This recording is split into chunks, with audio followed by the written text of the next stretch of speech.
Hello, everybody. Welcome to the ZeroStream. Welcome to the Jetstream. I am Zero, and we're gonna draw another Pokemon family tonight. Ooh yeah. Like last week, I'm gonna have Pokemon Discord open, so if I randomly start screaming about spelling Pokemon names, it's because I'm trying to catch a cool Pokemon. I'll ignore the ones that I already have or that I'm not as fond of, but we're gonna start off this stream like we always do on the Pokemon family ones with some Dex entry reading. Tonight we're going to be doing the Poochyenas. Poochyena. Do you say Poochyena or Poochyena? Or Poochyena? I think at some point I started saying it Poochyena because I thought it was funny, but looking at the Japanese name, it's Pochiena, so that's Poochyena. Very clearly. It's a very small Pokemon, only standing about a foot off the ground. If it's anything like dog measurements, it's probably measuring it to the shoulder from the ground.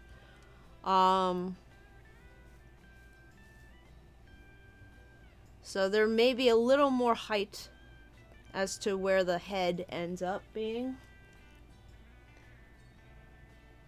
But as we've established, I think the Pokedex height and weights are all just averages. Even back in the first generation, the first anime season even, they've established that there are differences in the size. But in any case, let's read up on its biology. Poochyena is a quadruped Pokemon similar in appearance to hyenas and canines. Its body is primarily gray with a black face and throat, paws, and belly. Its eyes are red with yellow sclera.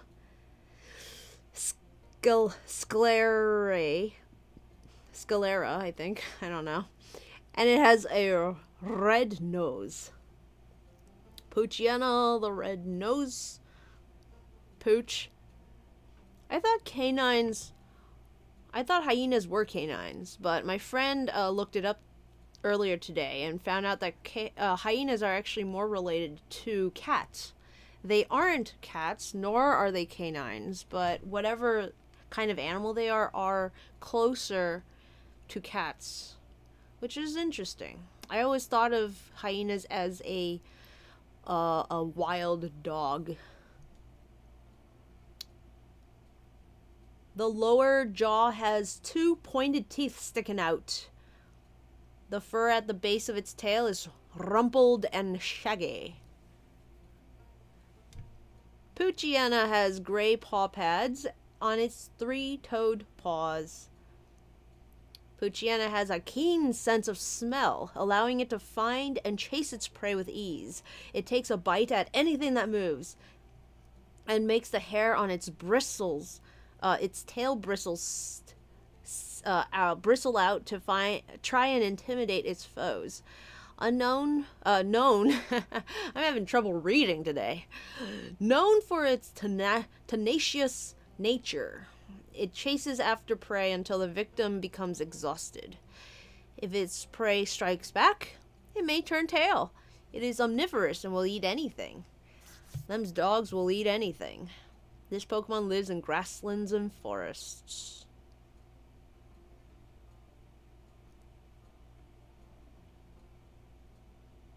So despite hyenas not being very much related to dogs, Poochyena and Mightyena have been pretty much our closest thing to a wolf before we got lichen rock.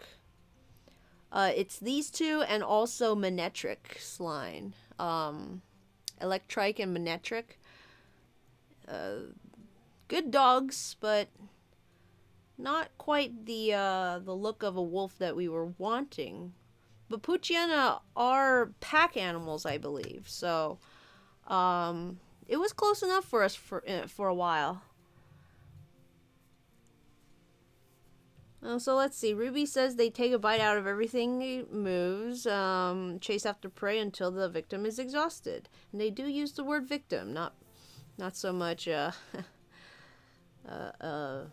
neutral term there, but however, it may turn tail if the prey strikes back. Poochyena is a omnivore. It will eat anything. A distinguishing feature is how large its fangs are compared to its body.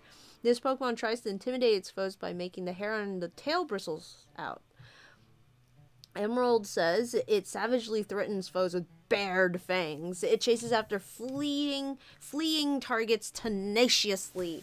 It turns tail and runs, however, if the foe strikes back. It's quite a coward, it seems. It has a very tenacious nature. Its acute sense of smell lets it chase a chosen prey without ever losing track.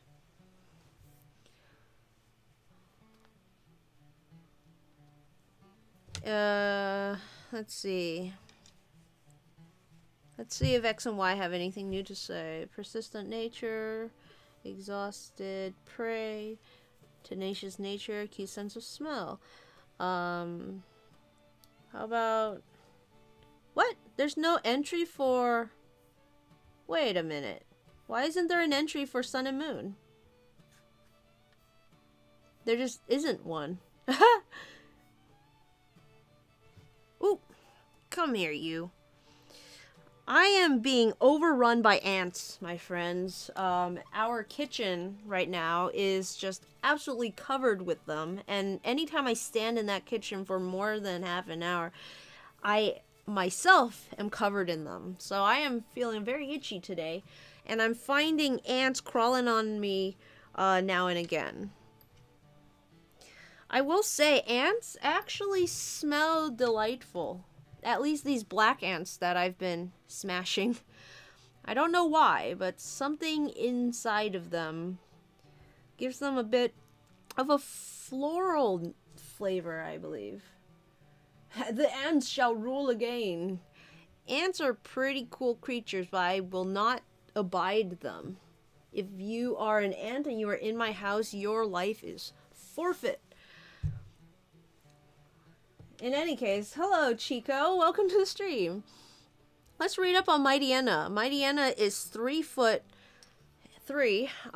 so he gets quite a bit bigger than Poochyena. Mightyena is a quadruped Pokemon that is based on a hyena. Its fur is mostly short and gray, but there is a shaggy black fur on its lower legs. Huh? Oh, there is. Tail and on 2 thick stripes starting behind its eyes, running the length of its body. It has dark triangular streak patterns below its eyes, which are red with yellow sclera. Its ears are rhombus-shaped, with dark insides. Its nose is red, and its gray paw pads. It didn't mention Poochyena's paw pads. Maybe he doesn't have any. Yeah, look at those weird ear shapes. I never really noticed them. And I don't know if I would call that fur shaggy. It seems very shiny to me, which would make me think it's smooth. Sleeked back almost. Like Professor Snape. Mightyena lives in a pack in the wild. As a member of the pack, follows the orders of its leader and chases down prey. It gives obvious signals when it is about to attack as it starts to growl deeply and flatten its body. Mightyena defeats foes with perfectly coordinated teamwork. If its trainer is very experienced, it will always obey their orders. As depicted in the anime, Mightyena is prone to licking the faces of the people, which it is fond. This species lives in grassland areas. Poochie fam! I'm I'm on a break because my wrists feel kind of funny. Oh no, Chico. I hope you feel better. And yeah, the Poochie fam, the Poochyena fam.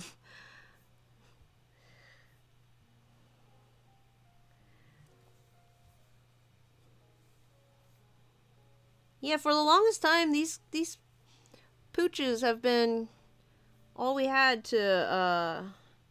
We kind of associated them with the wolves and the dogs because they ran in packs, but hyenas also run in packs. And as I discovered today when my friend looked them up, hyenas are actually closer related to cats than they are to dogs.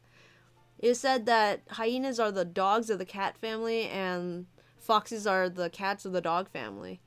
But hyenas are actually not related to either dogs or cats. Obvious things when it's about the tongue, it starts to growl deeply, flattens its body, might travel to act as a pack in the wild. Memory of its Wait a minute. The memory of its life in the wild compels the Pokemon to obey only those trainers that it recognizes to possess superior skill. Interesting. They never defy their leader's orders. They defeat foes with perfectly coordinated teamwork. Doesn't hyenas have spots? Yes, some have spots. Not all hyenas. There is a species of hyena called the spotted hyena, and they do, in fact, have spots. And those are also the hyenas that laugh.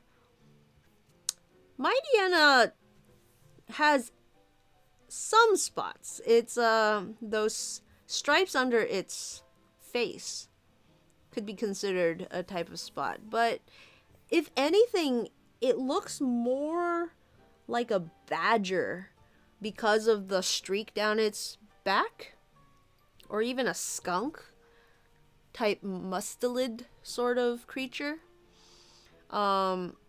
which I've always assumed that the long fur on its back was one piece. I had not actually considered that the stripe on its back goes all the way down.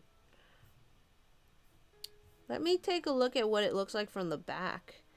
Yeah, it's pretty covered up in the sprite. So I did play Emerald, so I was aware of this sprite, this back sprite, but it kind of just looks like it's got a bald spot on top of its head. But no, according to this, it goes all the way down to its tail. In fact, there is no fur almost the whole length of its back. And the two stripes of longer hair, yeah, it sort of flanks this ramp as if they're hedges. Very interesting. Very, very interesting.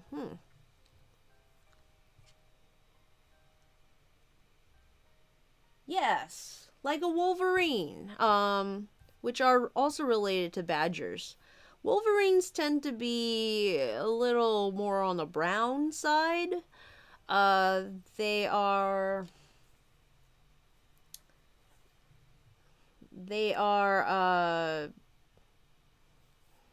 part of the weasel family. Badgers I associate more with the black and white aesthetic. And yes, there are several different species of hyena.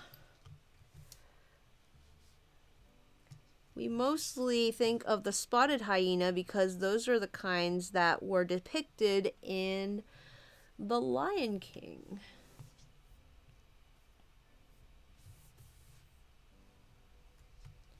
My favorite thing about Poochyena is that little tuft of fur on its hindquarters right before the tail starts. And I also like its little black face. It's like an explosion in its face. Hey, you know what? Poochyena's shiny form is golden. A lot like a Wolverine.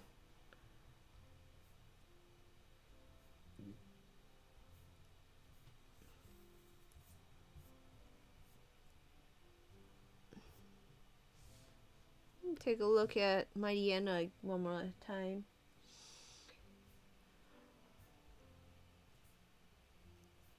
Yeah. Poochyena also has a golden form. Very cool. All right, well, let's pick things up now, and I'm going to open these with preview.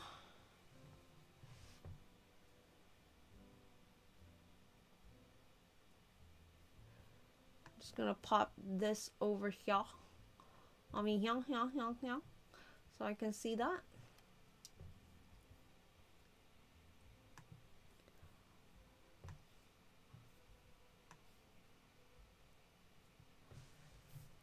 Oopsies. Let's see.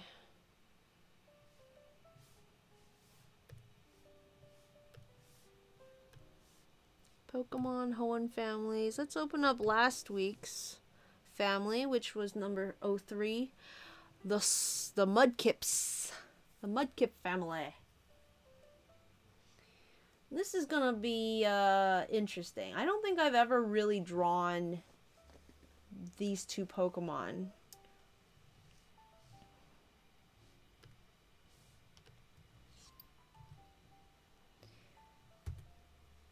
As much as I like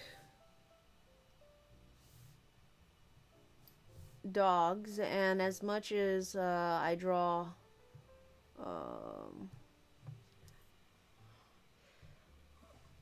a wolf as my avatar, I've never really gotten the dog anatomy down. It's always been a struggle. So let's see how we do with these.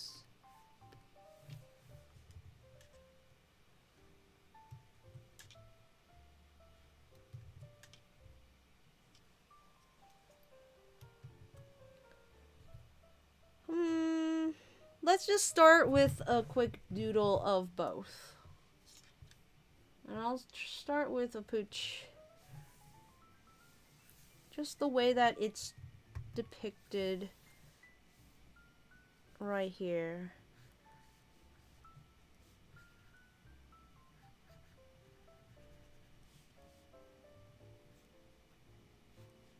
Look at that underbite.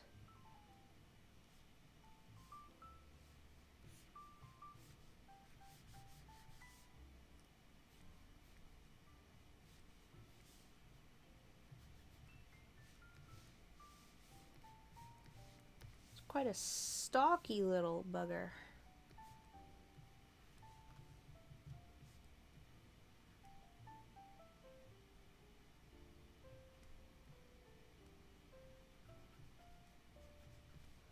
Red eyes.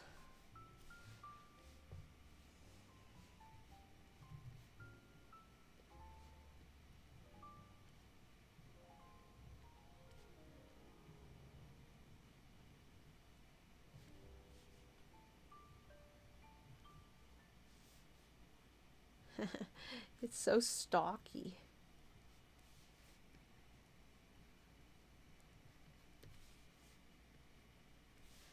I'm not paying too much attention to how everything is meshing together. These first sketches that I make are always to sort of familiarize myself with the overall anatomy of the creature. So I'm not stepping back or, like, you know, paying attention to the overall form. You'll see I didn't do kind of a framework to begin with, because I don't care if it looks really good. I just want to sort of understand what's what. Like, I didn't realize it had a black belly. Something new. There's something strange.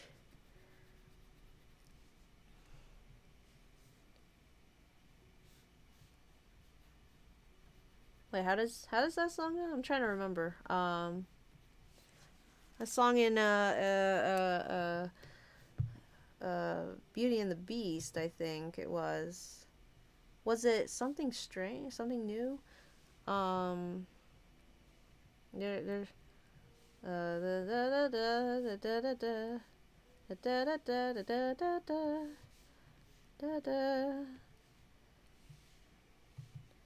anyway.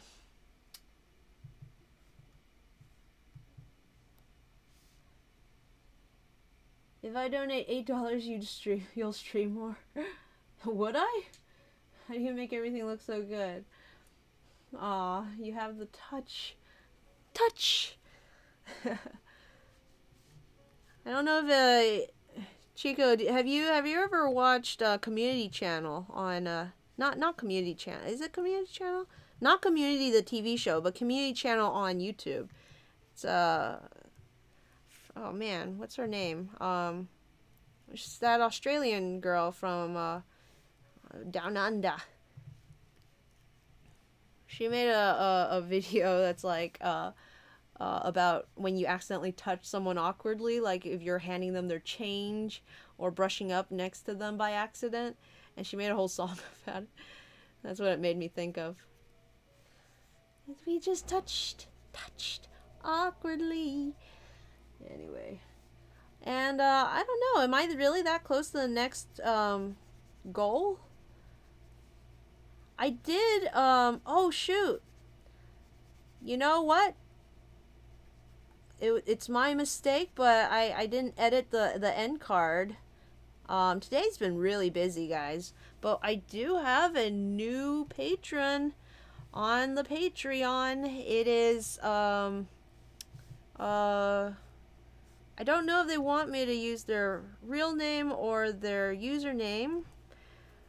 But on Patreon, it's, I believe it's Alex something or other. But yeah.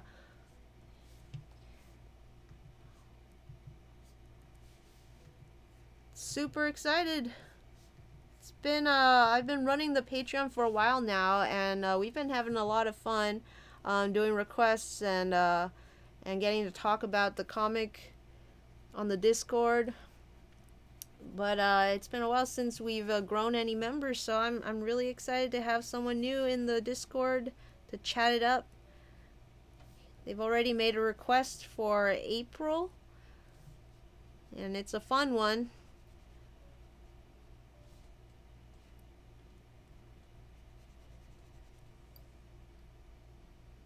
Yeah, 8 to 50 USD milestone. Woot woot! Wow. Yeah, I guess I'm pretty close. And I believe that was the arrangement.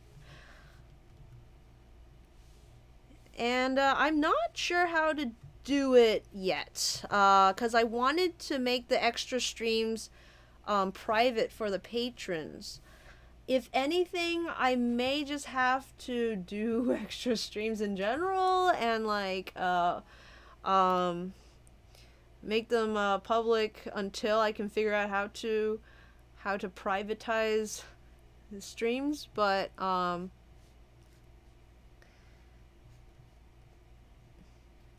think the more the merrier in terms of the stream chat. So I may ask the patrons. They probably won't mind if I don't make them private.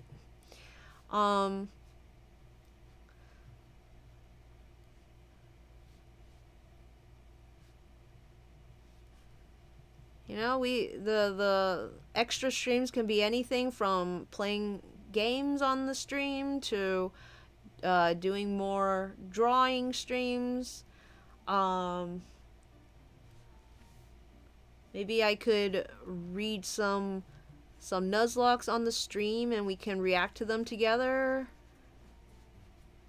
I certainly would be cool if I could start doing extra streams and doing the you know, recorded Nuzlocke reaction of my own Nuzlocke, just so that we have a chance to talk and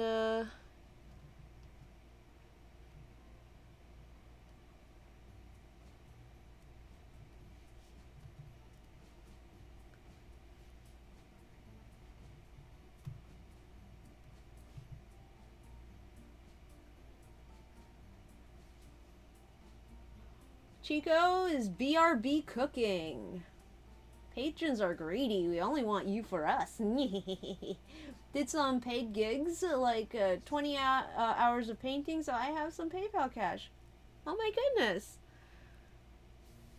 That's, that would be a short-term, thing, though, you know, if...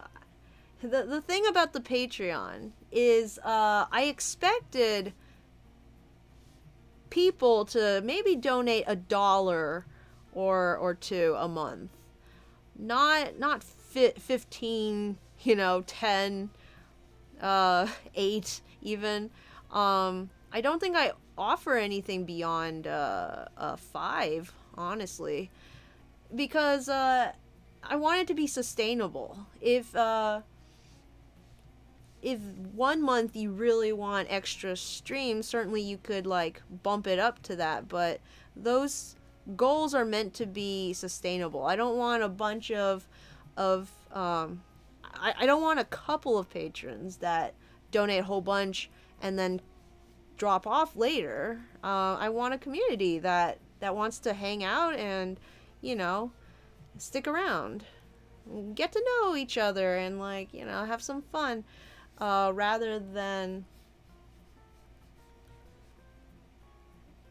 sticking around for a little while. Which, you know, as much as you can, you have, I will be happy to have you. That's the beauty of these kind of goals, is if I reach it, then hooray, I do more streams. If it drops beyond back down under it, I'll just stop doing the streams. It's very simple.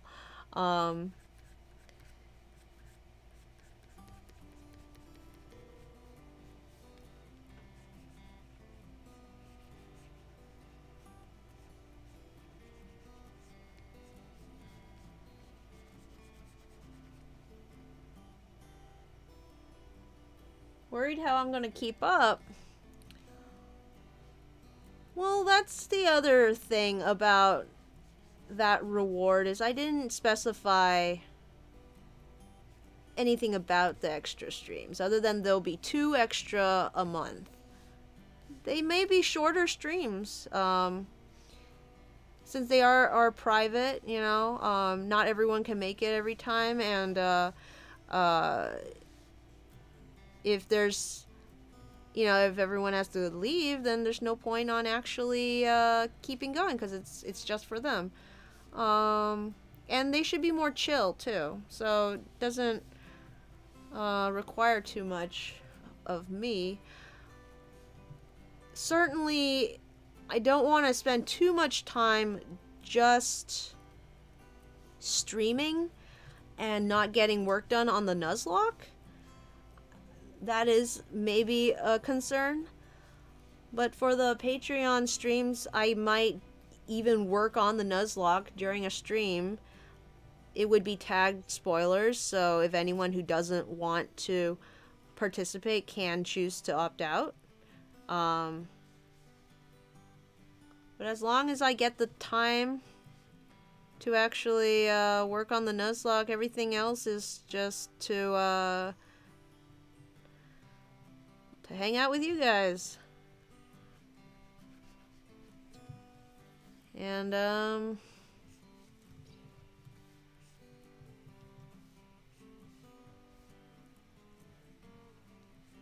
honestly, after a whole days of work, I come home and I kind of just want to draw anyways.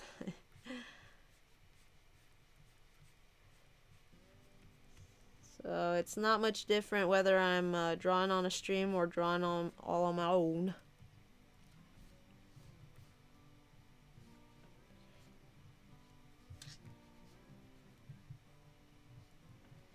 It would be a question of when I would stream. When would I do the extra streams?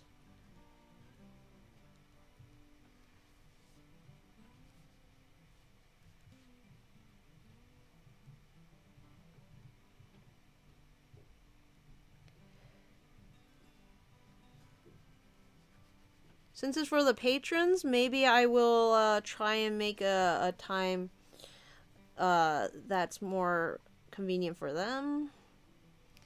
If maybe earlier in the day for me means some of them who don't get to make it to the normal streams get to come down, then that might be an option.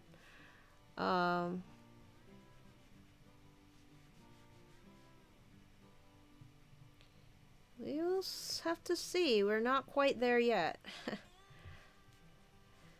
To be perfectly honest, I didn't think that go all the way through very much. There's a lot of factors that weren't necessarily taken into account. But when it happens, and I'll be ready for it. I hope. 3 streams per week is a lot. Oof. No, not 3 streams per week. It's 2 extra a month. So I would still have the regular Monday streams. Those would not change. That means 4 to 5 streams a month. And then on top of that, 2 weeks in the month, I will choose a random day to start an additional stream. This Pooch's face is really gross. Let me see if I can fix it up a little.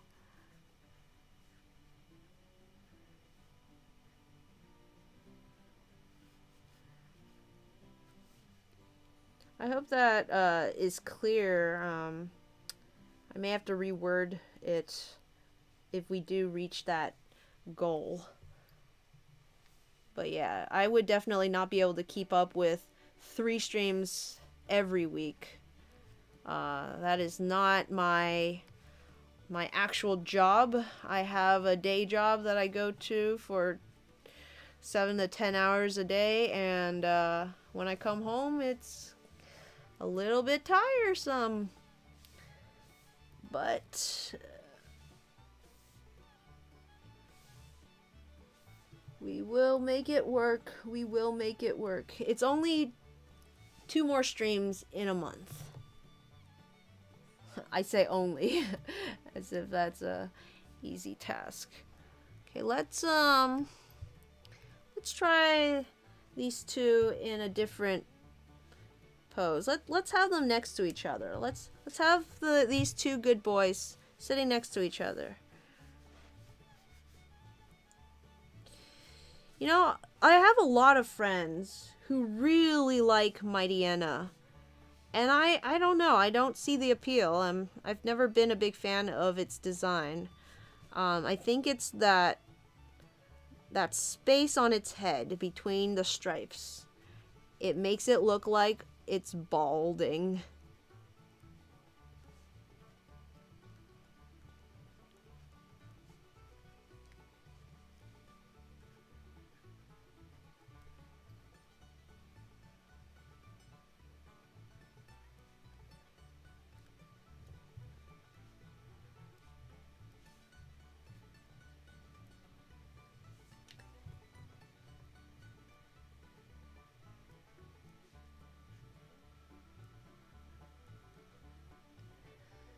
It's very interesting that there are some animals that just seemed very popular to kids my age when I was in high school. And those animals were wolves,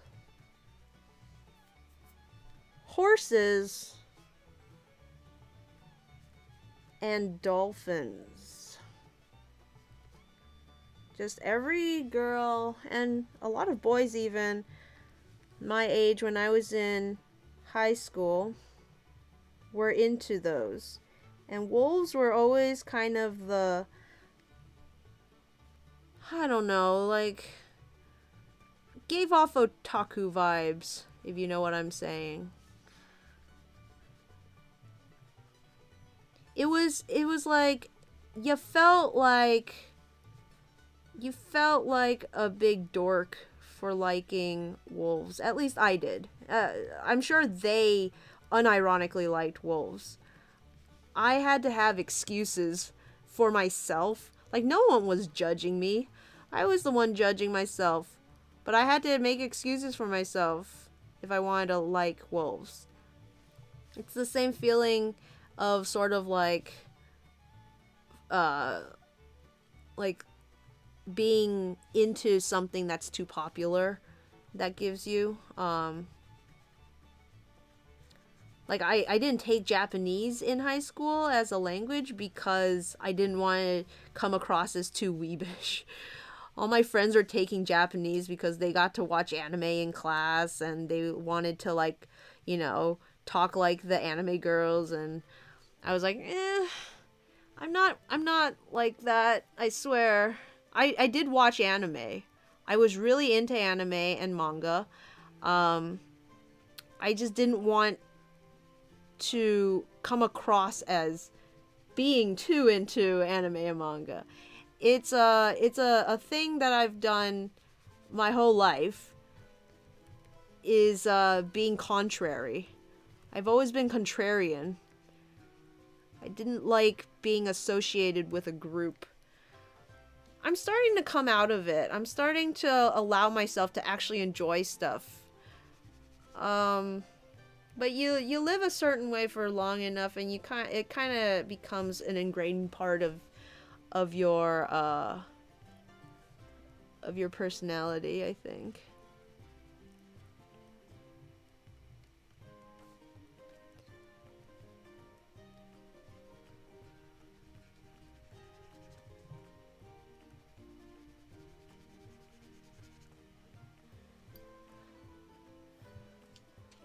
I wasn't a lone wolf. I had friends, and I think part of it was having friends who were really into that kind of stuff. So I didn't really want to be associated with that kind of person. I had friends who would run around going "yeah" and "desu" and, you know, like stuff like that, and they would eat Pocky and, like, you know, I don't know. It just seemed a bit weebish, and I didn't want to come across as that.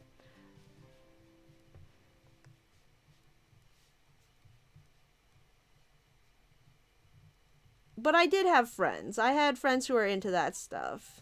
And, you know, I would enjoy it with them sometimes, and I just never got like really big into I guess wolves. Like, the only reason I have an avatar that's a red wolf is because when I joined Gaia Online, it was one of the free items. That was my excuse.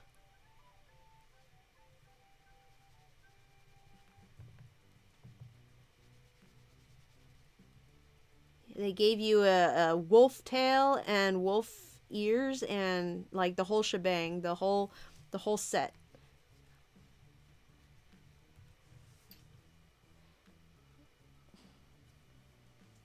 You care? Hello, Leonard. Hello.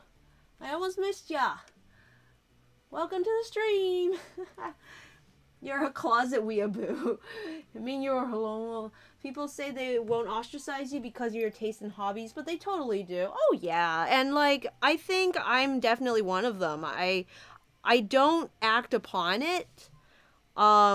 But the reason I judged myself so much is probably because deep down I was judging them a bit. Of course, I sort of also was jealous that they could be so unironically, like, so purely sort of like into their interests, unapologetically even. Whereas I was just sort of always thinking about what other people were thinking about me. And that is a big part of it that I've come to understand, but it's hard to live it out, is that nobody, or very few people, are always judging you. Because just like how you're wondering how everyone else is thinking about you, they're all wondering how other people are thinking about them. Everyone is just self-centered and wondering about, how they're coming across.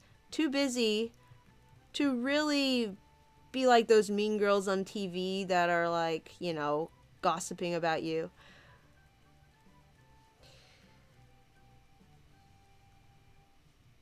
That's been my experience in any case. People, sometimes I'm like, you know, walking along and I think everyone's staring at me, but no one really is.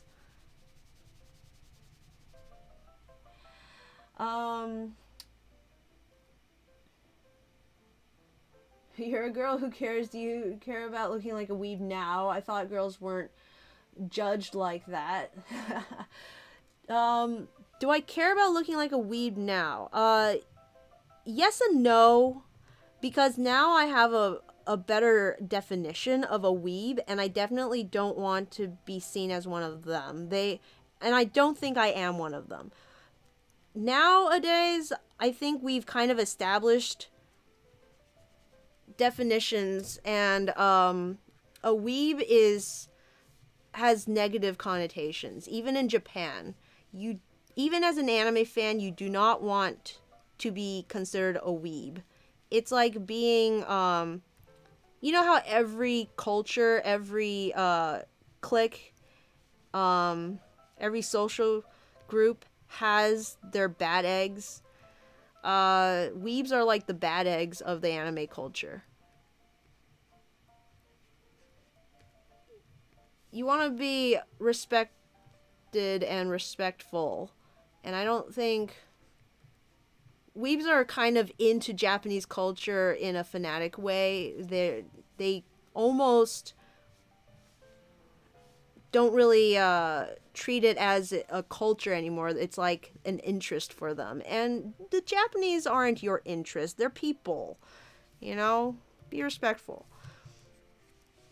So, yeah, nowadays I would say I don't want to be considered a weeb, but it's not for the same sort of reasons as when I was in high school. Nowadays, I will be very, very proud to say I am into anime, and I like, you know, certain shows, and I can have a more, not informed, but a more thoughtful conversation with people of that ilk.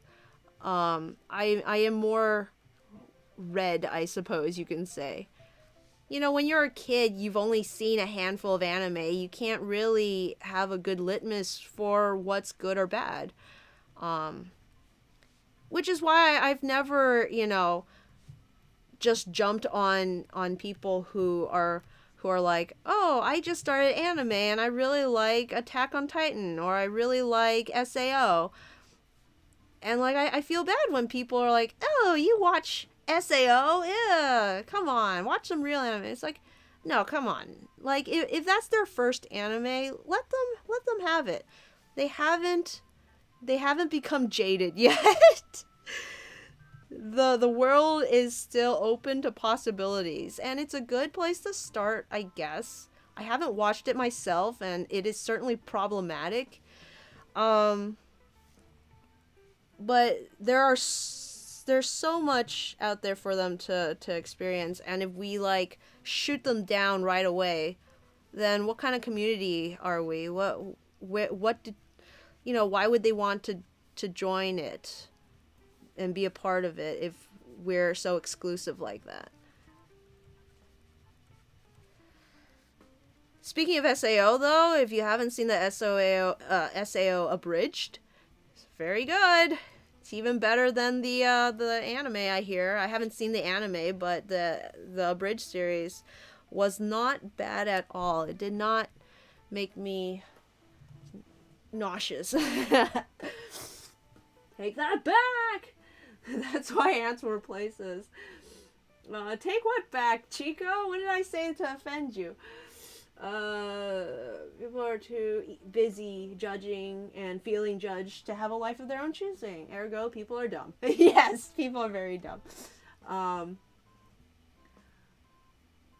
And about girls not being judged like that, everyone's judged. You know, we're all people in the end of the day.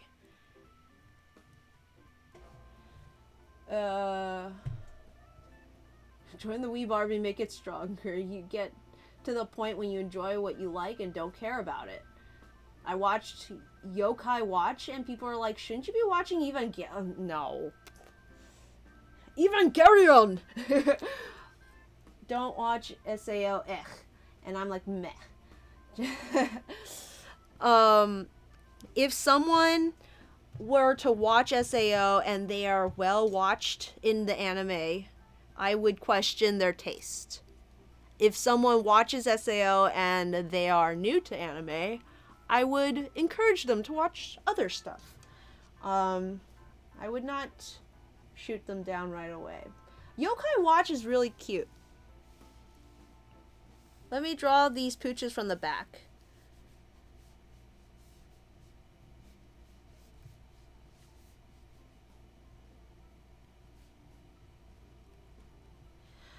Cause I wanna get this this back stripe. See how that looks.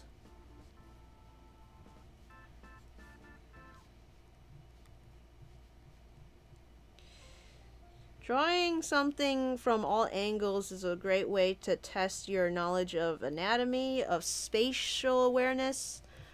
It's something that I don't work on quite enough, but since I do a comic, it sort of innately happens just on account of having to draw a character doing a certain thing. Having it do the thing. And, if you want the character to do the thing in a certain pose, you gotta learn how to draw them in that angle. It's just how it happens. Sometimes I change the script because I don't want to draw them doing the thing. So that's being lazy. Which sometimes you also have to do when doing comics. Sometimes it's definitely a choose your battle type scenario. Comics will help you grow as an artist, but they shouldn't be the means to help you grow as an artist. You shouldn't like go into comic making expecting to get better at drawing. That's not its purpose, because a lot of stuff that you do to create a comic, especially if you have a deadline, is cheating, and it's you know, probably bad practice, but it gets the job done. And you might think, why is it bad practice if it gets the job done? Wouldn't that just be good? It's like, well, yes and no. You can do something wrong one time and have it work, and but you don't want to keep doing it the wrong way and forget how it's supposed to be done. Which is what will happen if you only use comics to hone your craft. For example, I've gotten so quick and loose with drawing people that I believe I may not even be able to draw real people anymore. I haven't tried recently, but if I were to, like, actually try to draw a people, I would probably struggle a lot. If I wanted to make an illustration that wasn't just goofy and fast and tells a story and works, if I wanted to make it look good, it probably won't. So I think maybe a good resolution to have is to do more studies. I should do more figure drawing studies, some more anatomy studies, just draw some more people.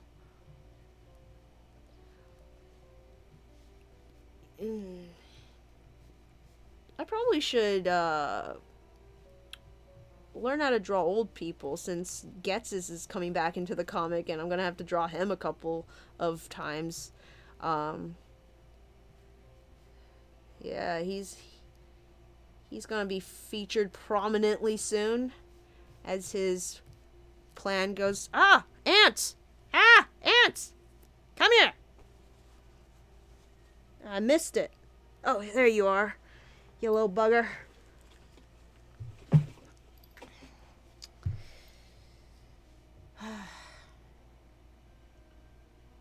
Drawing humans is so boring for me. That's why I want to shake that off on my nuz.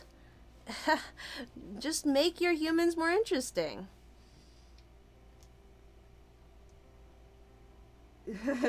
Speaking of cheating, I just read your Patreon as Zero is cheating on Just Black Nuzlocke. Wait, is that what I wrote? Oh no, it should be like Zero is creating Just Black Nuzlocke, right? Oh my goodness, I don't know. Painting it in multiple. Okay, let me see. Yokai watches the third wheel between Digimon and Pokemon. There's no better way to know a character than animating it. Anatomically wise, yes, definitely. I agree with that. Though painting it in multiple angles, doing stuff helps a lot. I remember those blue Commodore. What is that? That's why I want to shake that. Oh, attack her while she's distracted. It's hard to make humans interesting. We're all humans. I'd say humans are the most interesting. How do we make animal characters more interesting? We make them more human. We give them human traits like talking and backstories, and emotions. And yes, I know real animals have language, which they communicate to each other with, but they're not as they're not the same as human language, you know? They're more functional.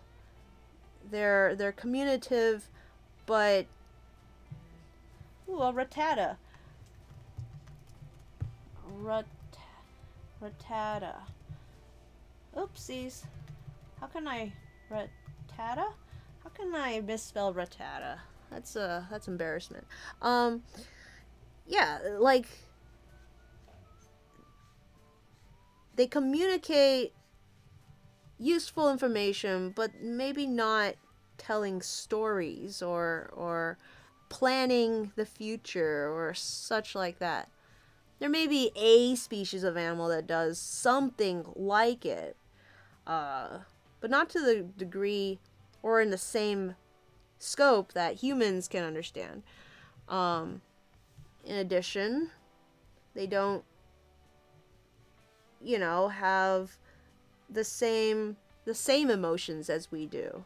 They have emotions, certainly. They feel pain and they feel cared for and all that stuff, but it's not necessarily as deep as what we project onto them.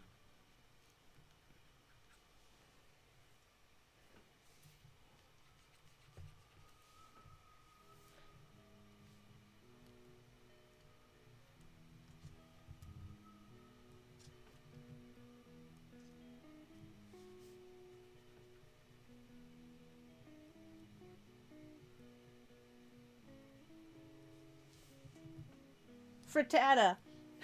Frittata. Tatutu. Frittiti.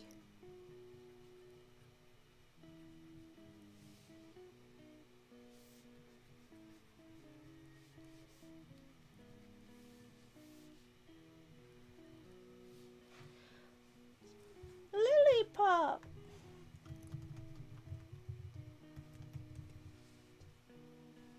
I just caught a lily.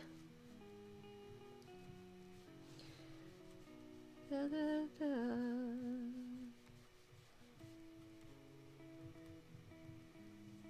Despite the different means of patate, Spanish for potato. Oh. I think animals already have human-like qualities. We're also animals too. You sure about giving animals human traits? Yes, Chico, I am very sure. It's called anthropomorphization. We do it all the time. I think it's disingenuous to think that animals actually think the way that we think that they think. You know that thing where dogs look guilty when you scold them? Yeah, they don't actually feel guilty. They just know that if they do this face while you're doing that, you will then stop doing that.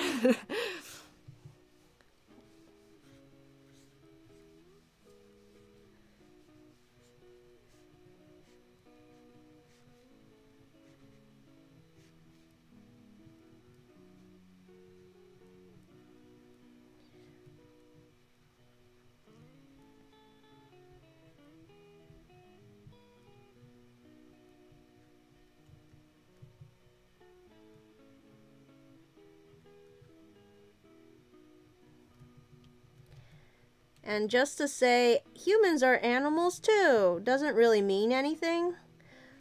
The biggest family of animals in our kingdom are, what are they called? It's like tiny microorganisms.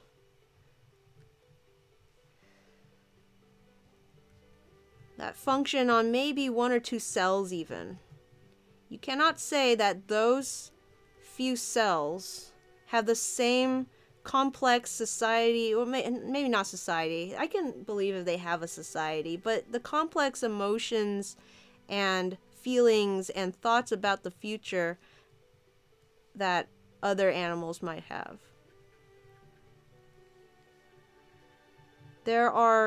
We may all be animals, but there are certainly different levels of being animals. I think a bird is much more intelligent than a squirrel. And a squirrel is much more intelligent than... What's a dumb animal? A cat, maybe. A cat works a lot on instinct. Cats are just balls of hatred and spite until you get to know them. But even then, they are coy and sort of, standoffish. And they show their own sort of emotion in a different way than what we would associate. But even then, see, what am I doing? I'm attributing human emotions to an animal behavior. Cats don't feel spite necessarily. They are instinctive animals that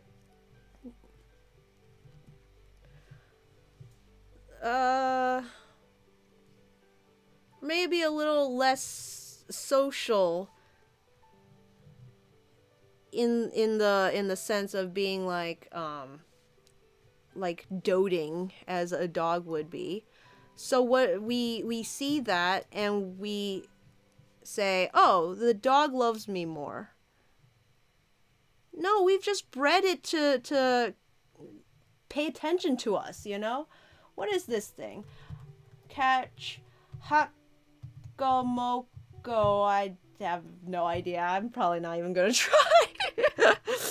It's one of those dragons from the Sun and Moon games. Hakamoko.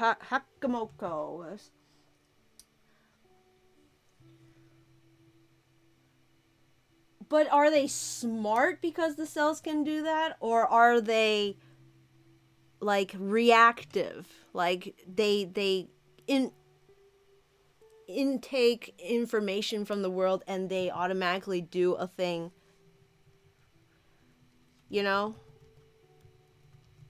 And even if they are, quote-unquote, smart, I think that's still us attributing human characteristics to them. What makes something smart? Catch Pat Rat. Como. It's a cool dragon, though it's a pain to draw. Oh my goodness, I do not want to draw those. Okay, let's we're about an hour in. Let's start figuring out this composition. I'm gonna stop waxing philosophical for a while so that I can patata, not patate. Sorry, Leonard. I'm not good at the word thing. The way animals interact with each other is something magical about it. Yes, I would agree with that. But I think it's magical because it's sort of not part of our world, you know? Things cells can do on its own or together is mind-boggling. We're all a bunch of cells working together. Don't forget that. We also are colonies of microorganisms that aren't part of our body.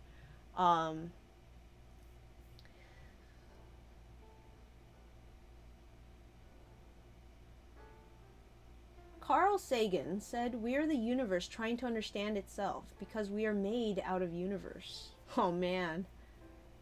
Wish I could punch like in Saint Seiya though. Just punch the universe. I never watched Saint Seiya. What should these doggies be doing?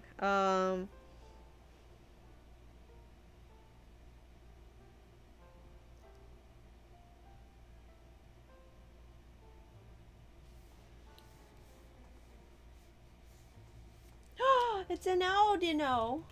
Catch Audino. My boy.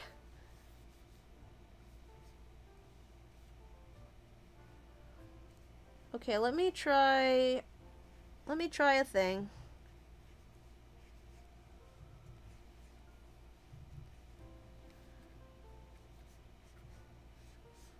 Might not go with it, you know.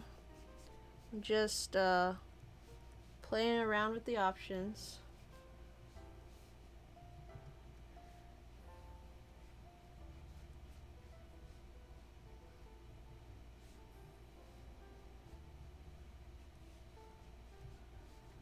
I don't know if hyenas carry their young, but I wanna have Poochyena carrying a Poochyena. Poochyena looks like such a grump, you know?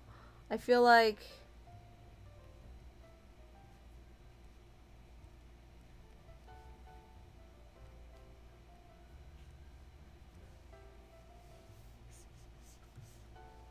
maybe I made Poochyena too big.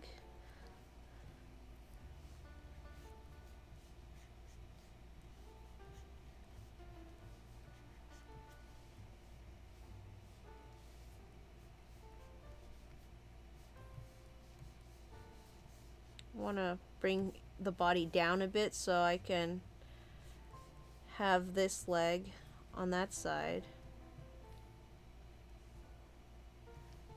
Or maybe I should have the leg back here. It's a big mess right now, but I know which lines I'm looking at.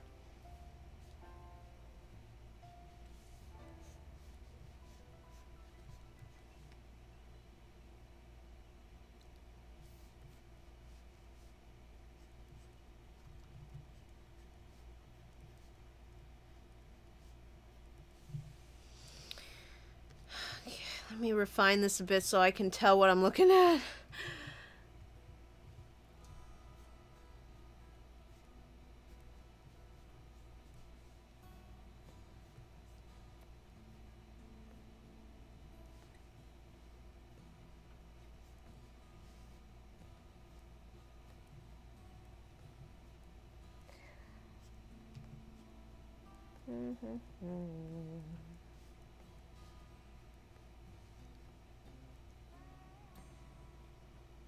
Playing with a bone? Or is it too on the nose? Dude, I watched your bat animations again. Did you learn that in school? No, actually. That stuff is, stuff I picked up on my own.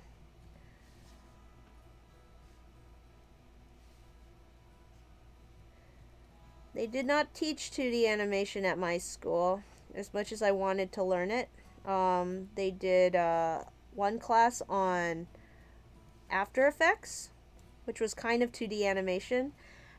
And then they did one class on 3D animation, which was using Maya. It's not a very intuitive software, but I learned a little bit about it.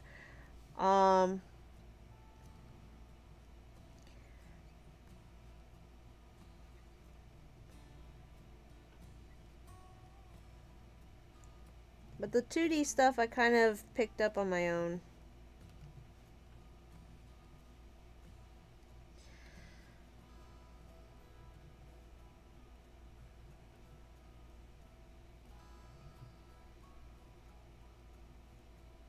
Not to say I made it up. A lot of it is principles of animation that you could teach yourself, you know, if you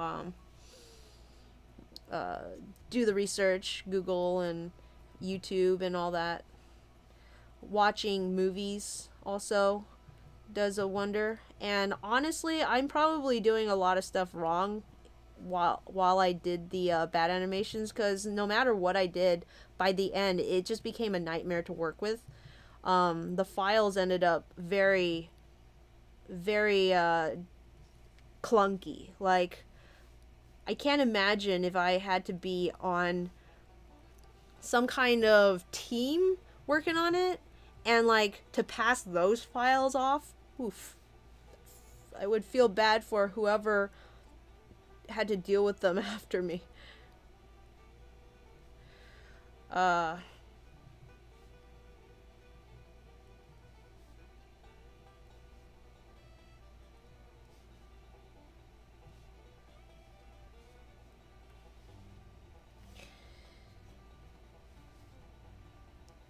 I mean, I didn't want to touch those files after I was done. It was like, but at a certain point, it was just screaming my head off while rushing towards the end. And once you have that, you know, that end product, that final movie completed, just burn all the files. Never look at never look back.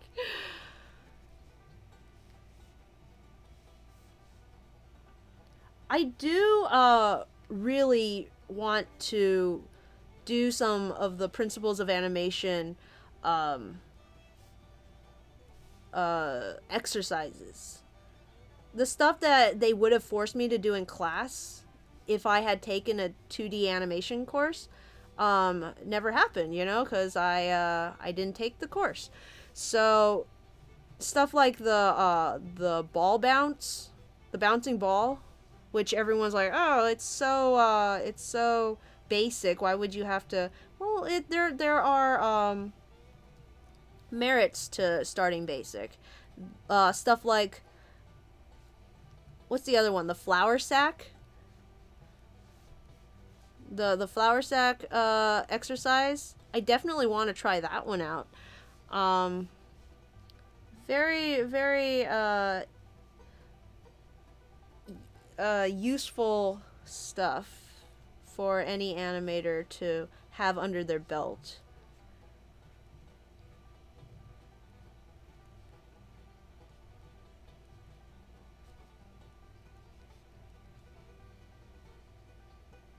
Leonard says, I actually went to animation school. And let me tell you, oh boy, Leonard, give us the juicy deets. I want to hear from someone who has experienced what I opted out of by accident. So when I was applying to colleges to my undergrad, I thought, you know what, maybe it doesn't matter so much if the school is great or not, as long as I'm taking the classes, I can learn. And I think I've changed my tune since then. I've kind of decided that actually having a good professor is worth $1 million.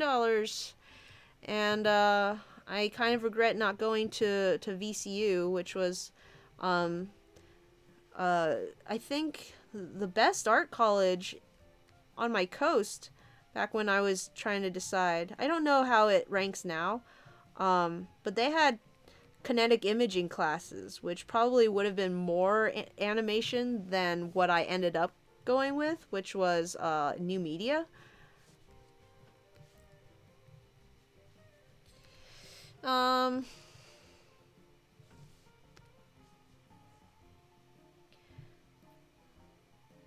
that's one option. I might have to refine this sketch. I don't quite like how it came out, but let me try something else.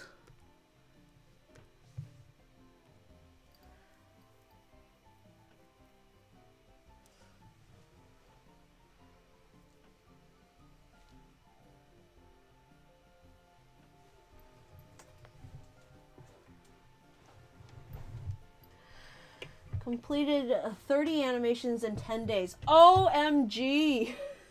Chico, you're insane. Started in hard mode. It's more fun for me, not to mention challenging. I actually went to animation school, okay? Not wanting to animate the bouncing ball is the equivalent to only drawing anime in other art class. People will give you so much poop for not wanting to draw something new. Shoot, man. I have a love-hate relationship with people who draw anime topics, because on the one hand, it's like, I understand if that's what you want to draw, and it is, like, get off my case, I understand, it is a legitimate art form, but I have so many friends who just won't stop going off about how their professor didn't let them, or like their teacher in high school hated anime or didn't think it was a real art form, and blah blah blah. It's like, on the one hand, maybe it's the teacher's fault, but on the other, I can't, like, you can't, I don't know. Though, in my defense, and in their defense, I suppose I should say, I guess I haven't run into that issue. Maybe because I didn't draw anime and stuff in class. And I guess I'd never had really bad art professors. But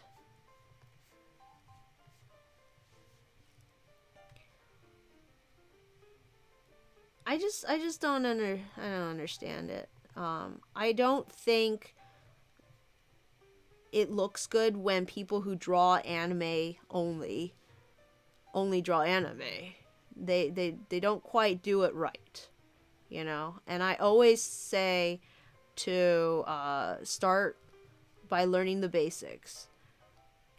And I understand why professors would want you to not draw anime, especially in their class, when you've come here for them to teach you how to draw not anime.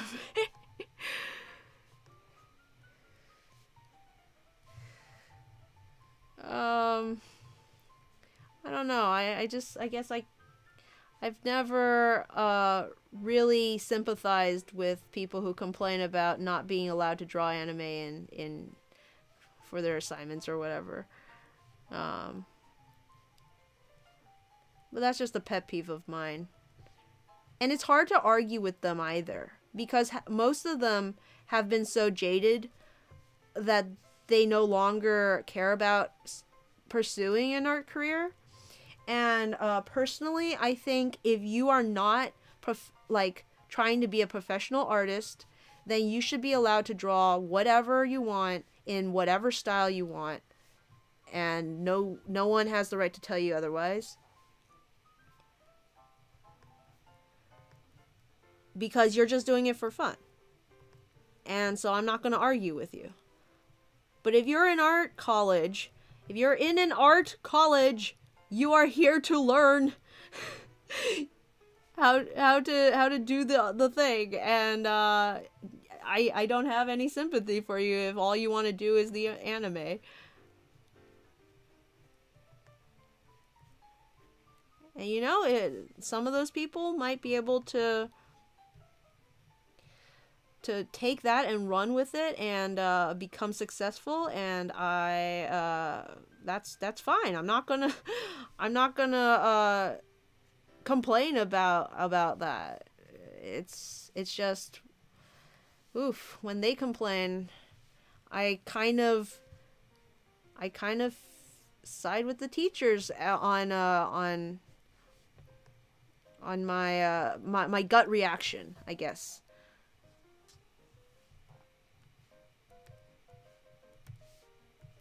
Anyway,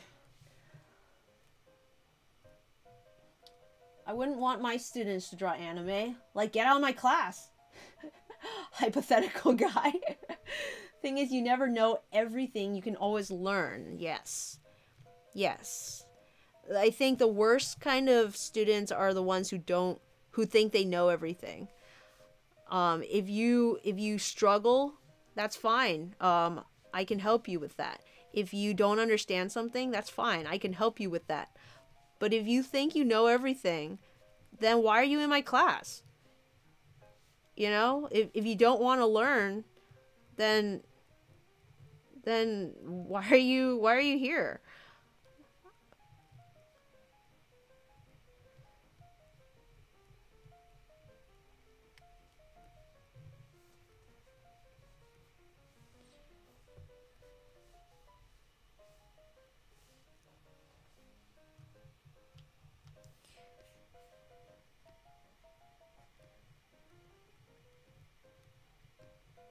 But the problem is, a lot of the times those stories come from people who had those experiences in high school. And I'm a little like the high school student is a little more, I think you can be a little more lenient with them, maybe, I don't know. I'm not always certain at what point do you start harshing them, you know? At a certain point, you have to, you know, set them straight. But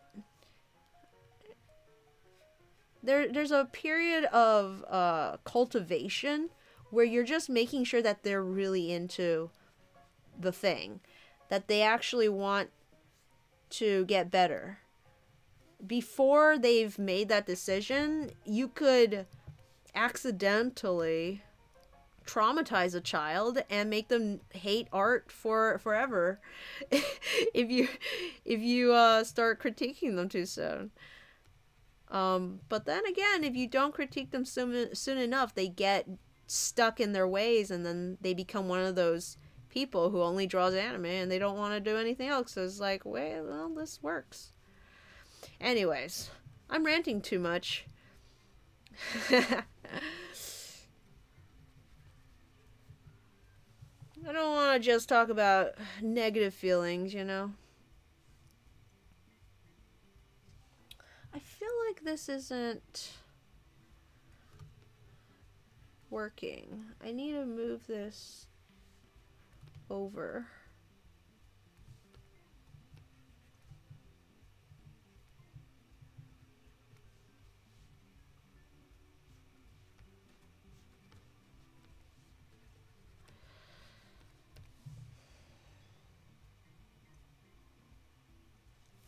Maybe instead of doing this, I'm gonna try something else.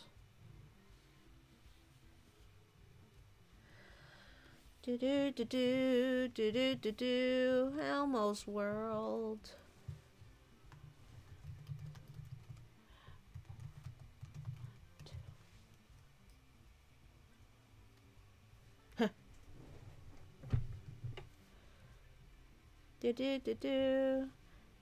Elmo's World.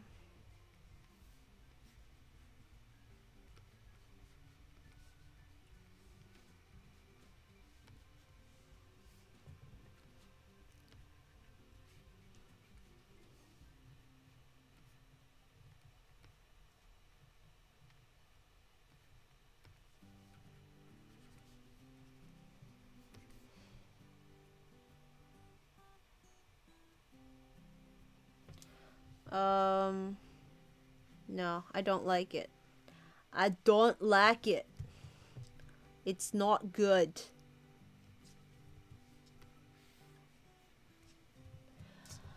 Okay, change the subject. That's a common trope in art, though, that expression over technique. Yes, but you gotta learn the technique to express. My problem with art class is that they always make it about expression and never about technique. Yeah, that can be a problem. I prefer classes that will teach you the technique so that you can express, rather than classes that teach you how to express. If that makes any sense.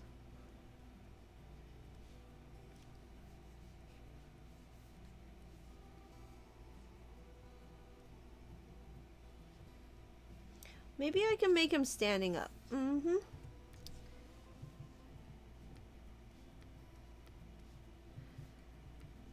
Once you learn how to do the express, the technique, then you can do the express. You bring the express, we'll show you the technique. How about that? That's how I expect it to go.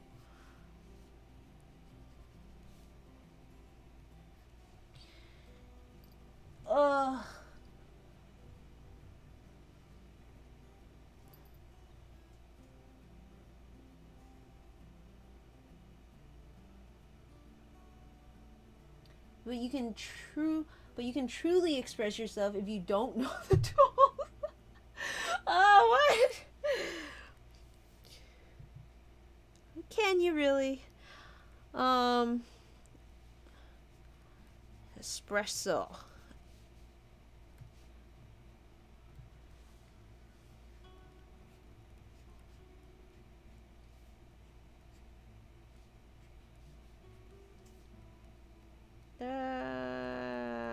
Okay.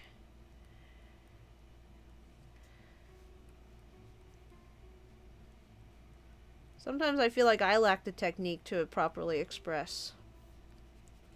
I want to express the thing, but where is the technique?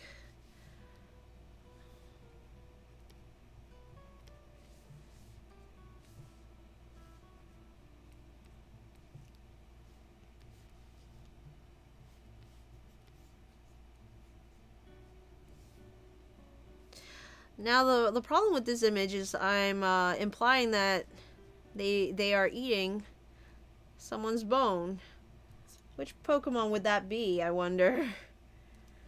Come here, you ant. Die! Okay.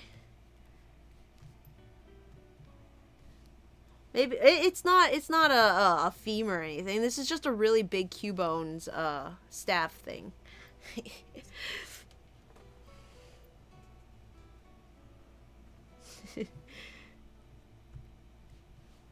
Here, Cubone, we brought you back your bone.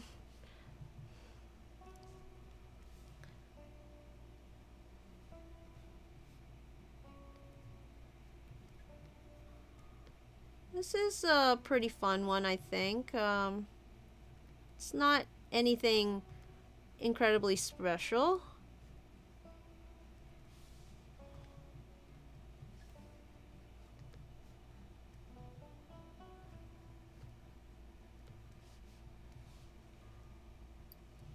I don't like it. I don't like it. Miltank. Oh my goodness. Imagine if you had the technique you ascend from goddess to god.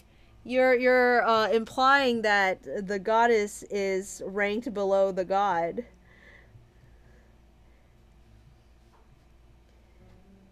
That there is a place to ascend from.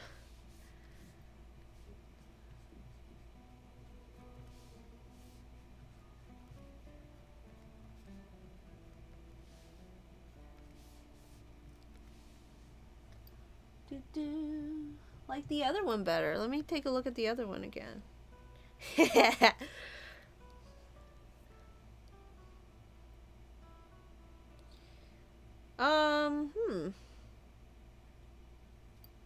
What about you, Leonard?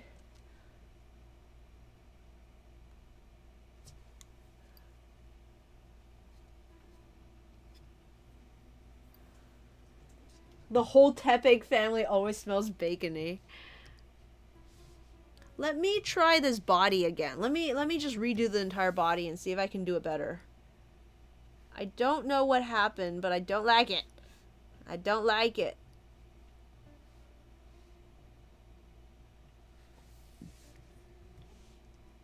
Art god. In singular, not of a pantheon.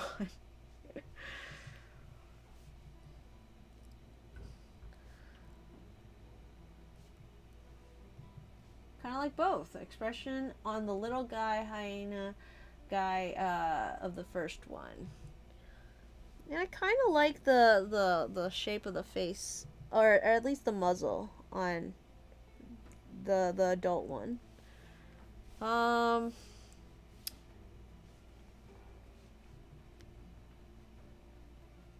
think the face is a little too squashed. I'm gonna move its ear slightly over.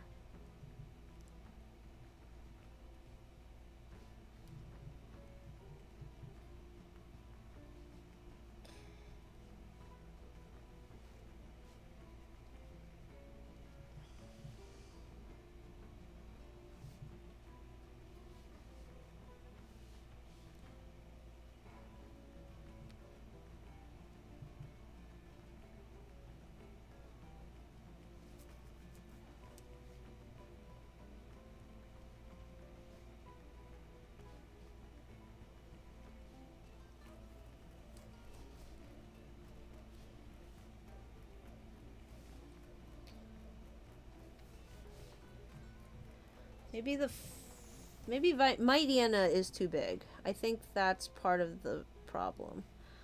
I made him too big. See if I can shrink him down without messing up the relationship.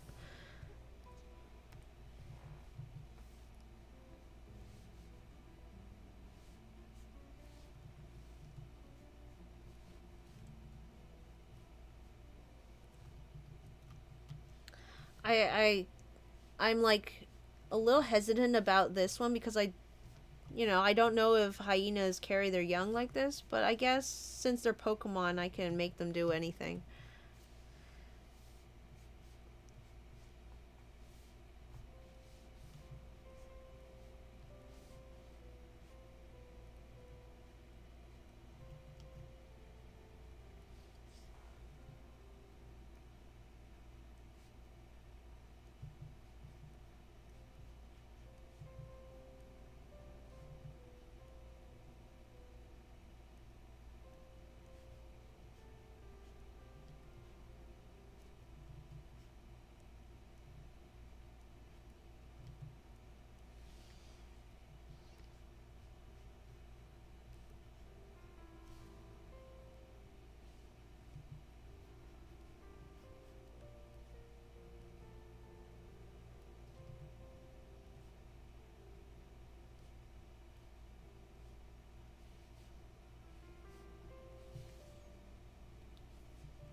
Have you ever seen a mother cat carrying a baby that's too old to be carried?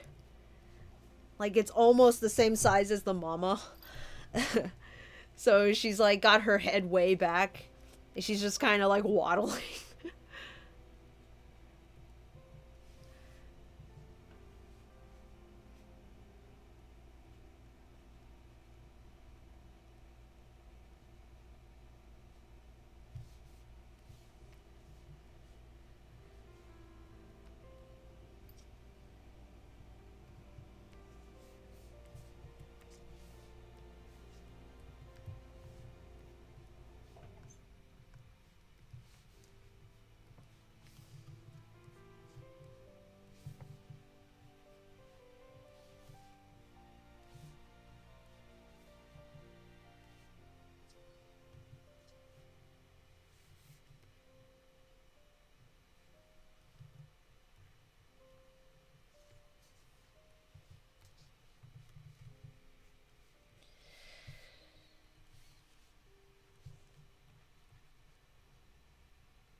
Be like that.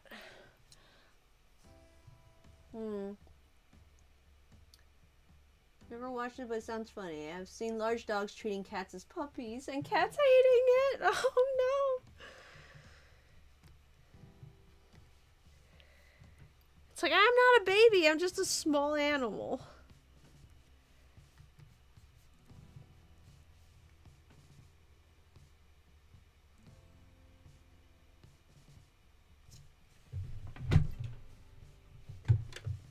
I think I'm getting closer. I'm still not loving it. I think I need to switch the legs. I'm gonna save this on its own layer. I'm gonna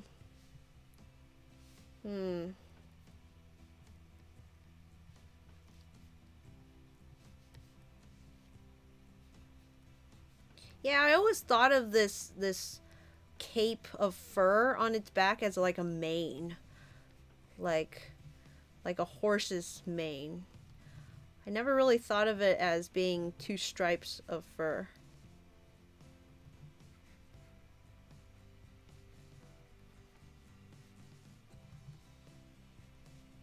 Oh, the more you know.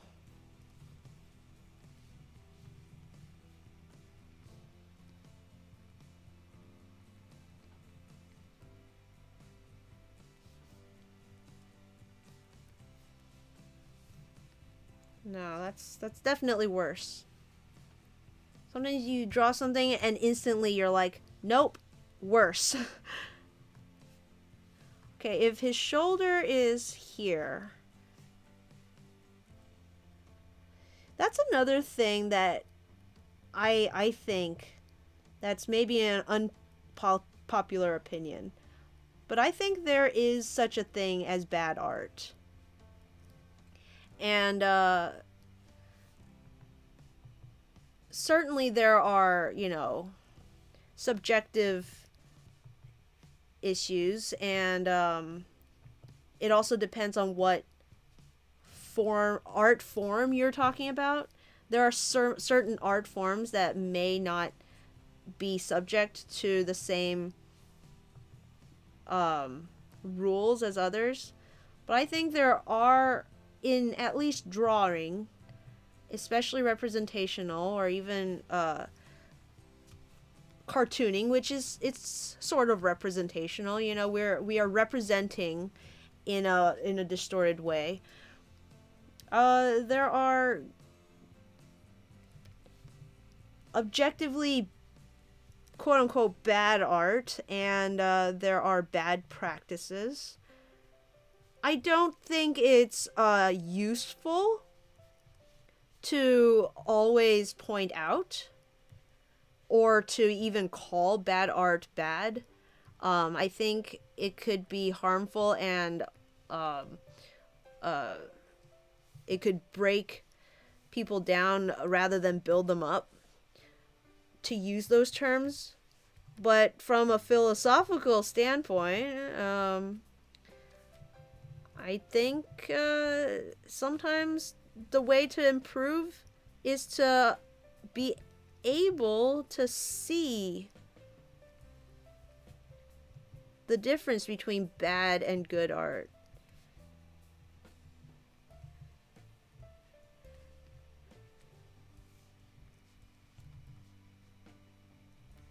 And to understand that anything you make is probably gonna be bad in a few years, and you're always gonna improve, and you're always gonna get better, and sometimes you have to be satisfied with the bad, finished not perfect, as they say.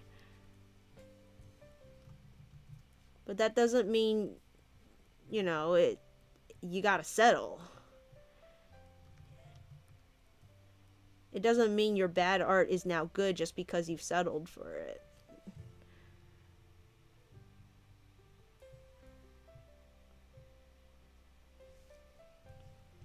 Maybe if this leg was down and this one was up. Let's try that.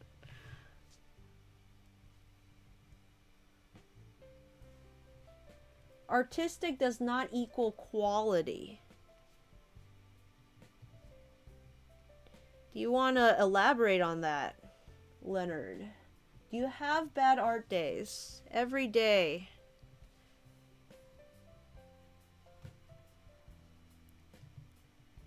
There are no bad or good art days, there are just art days. Every time you sit down to make something is an art day, and if you've made something, then congratulations, you've had an art day. Whether you've made bad stuff or good stuff that day, it doesn't matter. You had the day, and you made something. You filled the world with a little more beauty. It's always a struggle every time. You're watching me go through the struggle right now. Does that necessarily mean it's bad? It's only bad if you feel like dying and it's like, you know, a bad time. And certainly there are days when you don't make anything but bad work.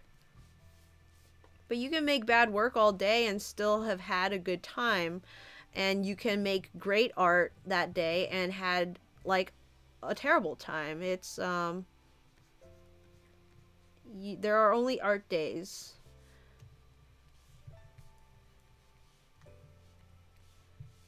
And I make bad art all the time. And I like to think that I'm at least improving on the stuff that I want to improve. You know, I guess my criteria for bad art is also will be subjective. Because there are two things that make an art bad, in my opinion. One is technique. If your technique isn't there, then it could look bad. And emphasis on it could. You can make bad technique look good if you know how. That in itself is a technique. In addition, not either or, but both and. In addition to poor technique is whether or not the piece was successful. And by successful, I mean, did it accomplish what the artist intended for that piece to accomplish? If you, let's say, had bad technique, but it's exactly the way you wanted it to look, then maybe it's not bad. It might look bad to some people. I hate the style of the Soul Eater manga, but to some other people, it's either good or they can at least see merit in it. And I'm really glad that people did see merit in the Soul Eater manga because it was made into an anime, and I love the anime style. It's subjective, certainly, but you know, you can be successful if something does what you want. Now, on the flip side, if your art doesn't quite look right, and you as the artist are unhappy with how it comes out, and I as the viewer am unhappy with how it comes out, then that's a bad piece. It's as simple as that. It's because no one's happy with it. And there's nothing wrong with that. Post it, save it, remember it, move on from it, and learn from it. How can you make it more successful? What were you trying to do, and what can we do to fix it and make it closer to what you were intending? That's how you learn and grow. Just coloring it in. I don't know why I'm coloring it in, because I'm gonna be lining it and, you know, actually coloring it. But I guess I just wanted to see the shape. I just wanted to make sure that the shape was good. I like this better than what I had previously. What do you think? Art is a form of expression, and expression comes from feelings. From feelings. However, as much of a pure feeling you're expressing, that doesn't mean it is a piece of fine art. Get out of here. That was so corny. I'm cringing. Sorry, Chico. What you see in museums is not the artists who felt more intensely. It's the ones who worked more. Right. Because it's like, we gotta remember that fine art, quote-unquote fine art, started as a trade. It wasn't considered anything special. Before cameras, if you wanted your family's visage to you know, survive through generations, you would get an artist to come paint your family. And you would pay them. Maybe even as a patron, you would have them live in your home. And a lot of the great masters didn't even paint their own stuff. They had guilds of lesser artists who worked for them. Lesser, I say with the quotes. Read lesser known, I suppose. And they would actually, you know, create a lot of the pieces that we know today were by the hands of their guildsmen. It was very much a trade.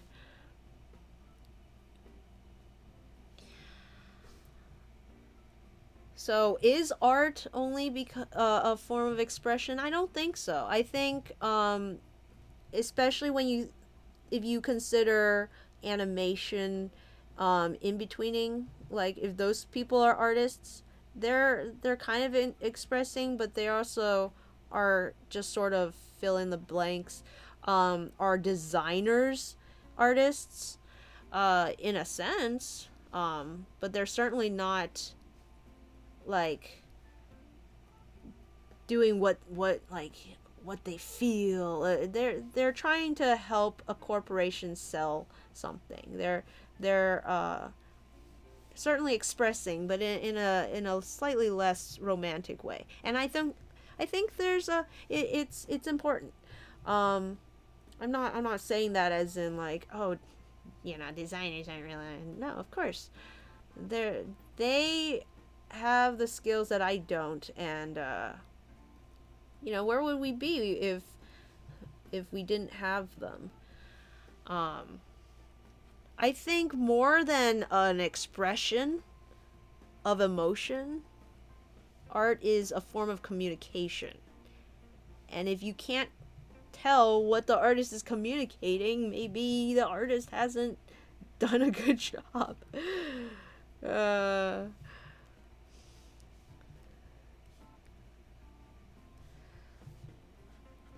That's kind of why I really enjoy conceptual art, is because there's always a concept behind it. There's always some kind of idea, some message. With landscape paintings and portraitures, it's pretty, and I like to look at them, and I'm glad we have museums filled with them, but what is it saying? Not much, you know. Like, the nature is pretty. Yeah, nature is pretty. I agree. Moving on, right? Honestly, I'm like the worst person to go to museums with. I love going to museums with someone who knows the history, who knows, like, the time periods and the stuff behind the piece and the techniques, and that they can like talk about stuff. But I am not that person. I have very little ability to properly express that sort of stuff.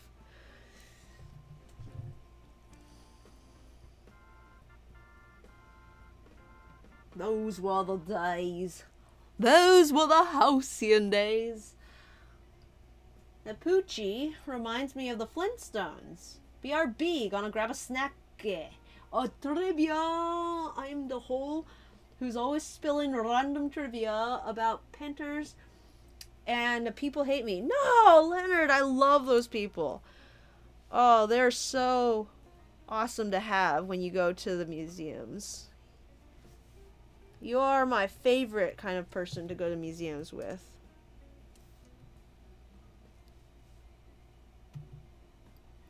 Okay, I really hope I can keep the energy up with the line art.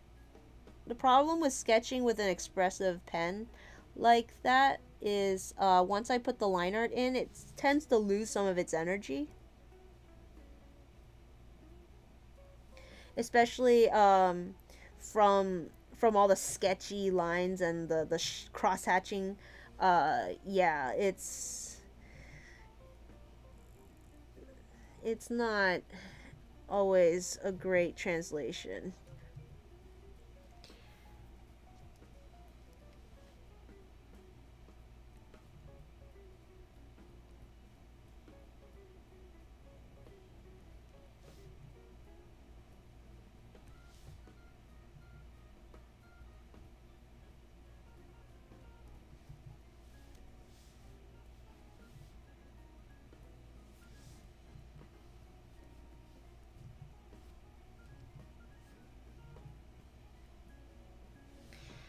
So something I'm thinking of starting soon, and this is just a personal project of mine, is I want to get into screen printing t-shirts.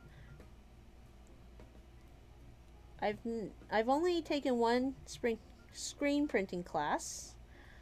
We did not do t-shirts during that class, but I learned how screen printing actually works.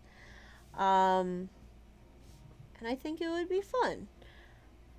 I think the screens are about $17 each. I would need 4 of them. One for each channel if you want to do full color. Even if you just want to do like 2 colors, it would be useful to have 2 screens rather than having to do all of one and then, you know, washing the emulsion off and you know, putting on the other design and then realizing maybe you messed up, or you want to go back to do another one, and then you like have to make the emulsion again. And yeah, so I need at least 2 up to 4 screens. I need the emulsion, of course. The school I work at does have the UV table, the light table, so I will be able to, at least I hope I will be able to borrow time on that.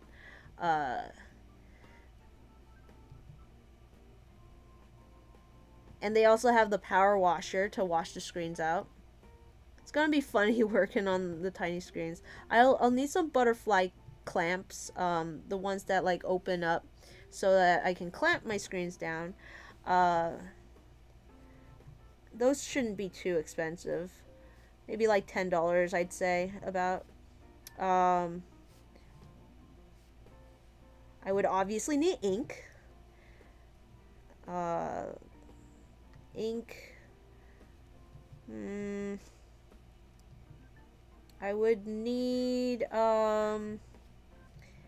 probably at least just CMYK ink. The yellow, magenta, cyan, and black. And then hopefully I can mix the other colors out of that.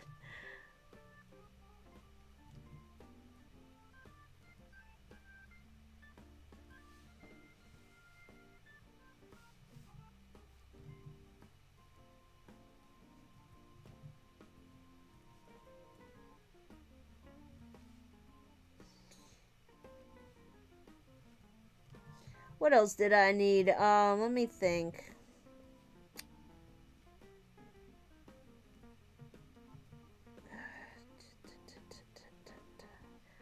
Probably need a bunch of t-shirts too.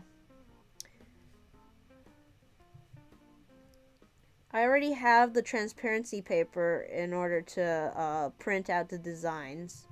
So that's fine. I can even draw my own designs, I think, but it would be nice to be able to print them out too. They hate me in museums. They hate me in the movies. Oh, Leonard, you gotta keep your mouth shut in the movies.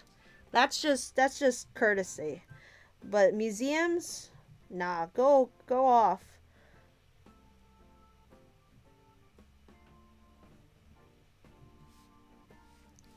I'd go to museums with you. It sounds like a good time.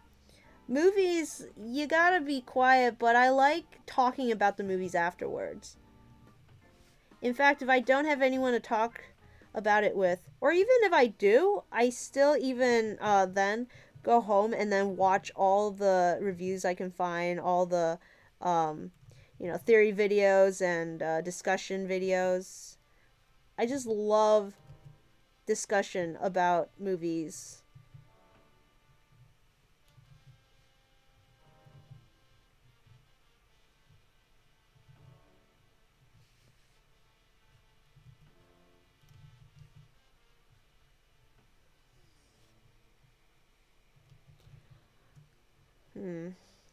So I have a tuft of fur there, and I think I might skip it. I think the eye needs to come out a little more.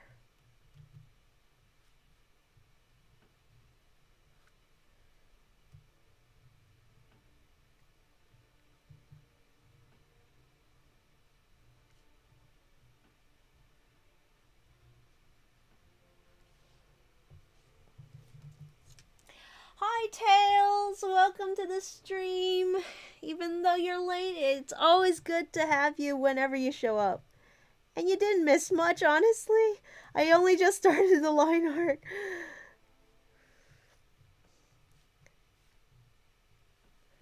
Drew a bunch of puppos. Hero Taros!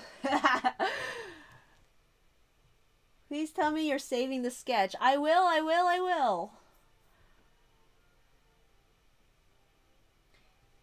You may have to go back to screen cap it from the stream, though, because I only post the sketches and stuff from the streams to the Patreon. I keep messing up the word. That's a great opportunity to say once again, if you've missed it earlier, I did get a new Patreon today. Patron. It's a great time. I am one step closer. Yeah, every patron is one step closer to that extra stream reward that I have no idea how I'm gonna fulfill.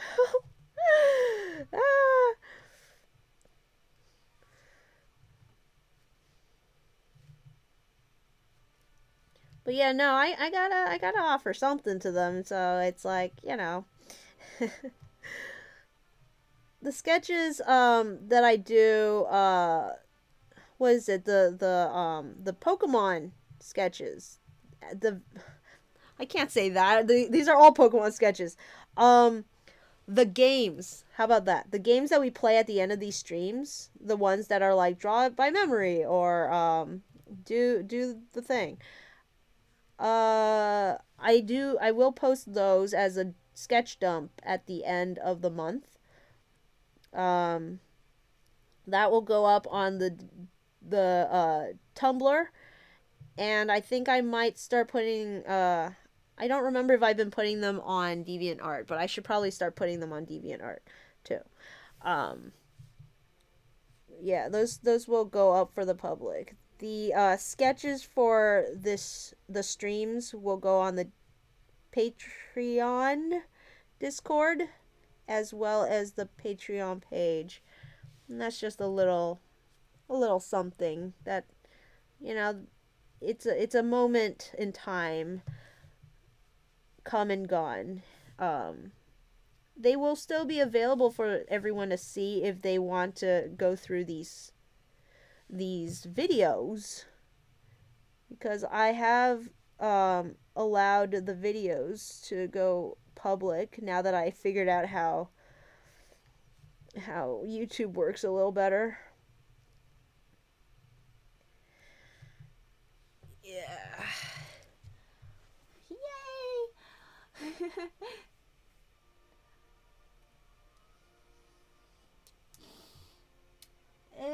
Hello, Chico.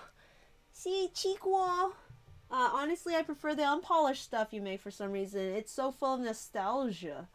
I do like them as well. Thank you, Chico. I am a fond of my sketchy stuff, but sometimes you gotta polish it up just to stay on brand.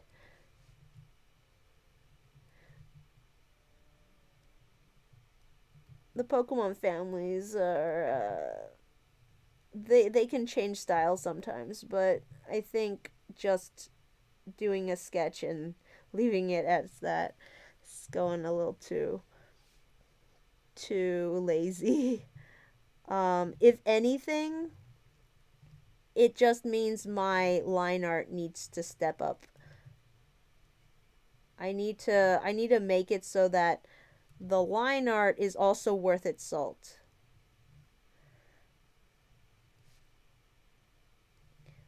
But you know what the sketchy stuff is very close to is a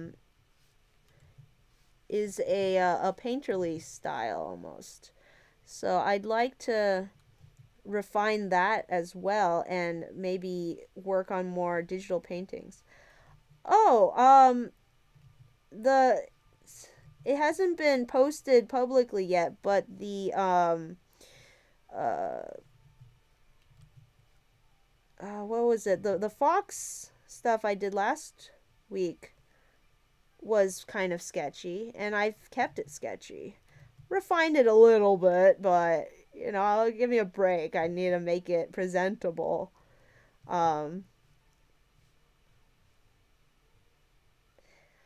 that's what I would call a refined sketch style. I think it's nice to have a couple of different options under my belt to choose from.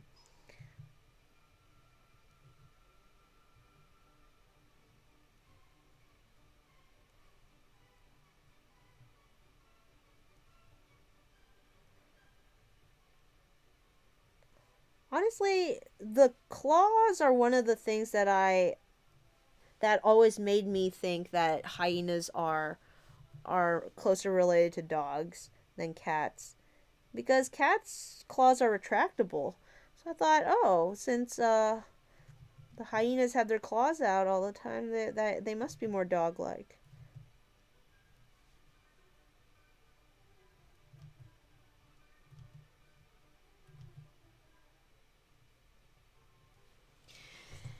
Okay. Love to see more painterly stuff. Hey, kind of like those paintings you did recently, but I believe most Pokemon line art is line art. Oh, you can do Pokemon art as anything you want. It just, just because the games are a certain style doesn't mean you have to do it in that style. I kind of do this line art style because it's what I've been doing. It's just familiar, I guess, but it's certainly not the end all.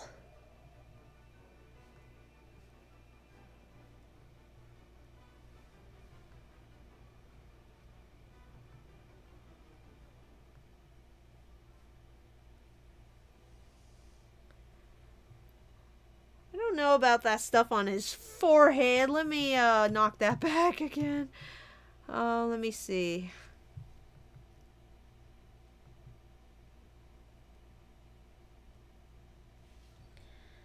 Sometimes you try so hard and then it just falls flat.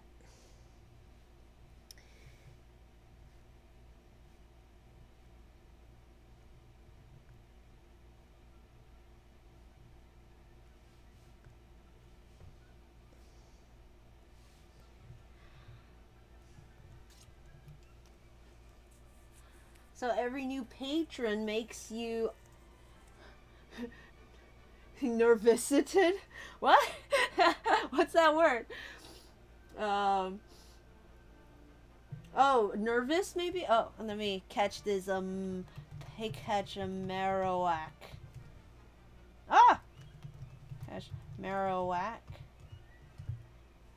Yes, 1R.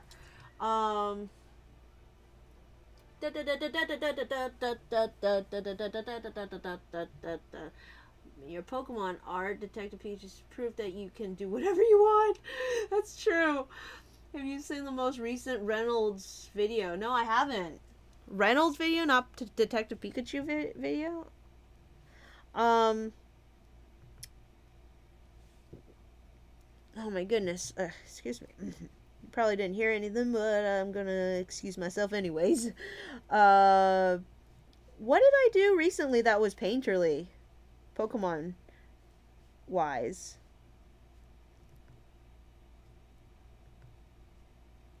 I don't remember. I don't quite recall.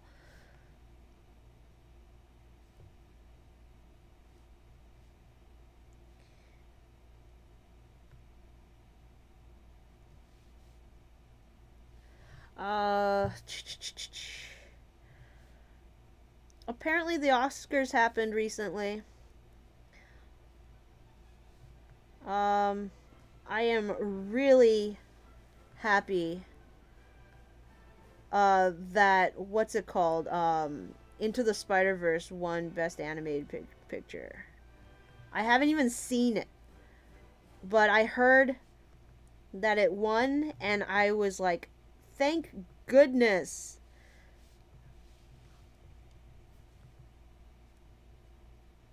I had completely lost faith in the Oscars after Boss Baby got nominated one year. I had known for a while that they don't them old white folks running the Oscars don't watch any animated movies. They just pick whatever is popular or that their kids say is popular. But Boss Baby, come on!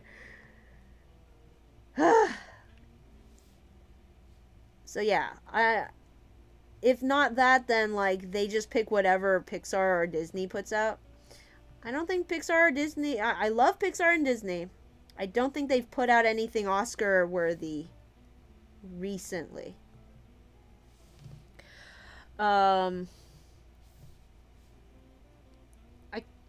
can't really remember what they've done this year.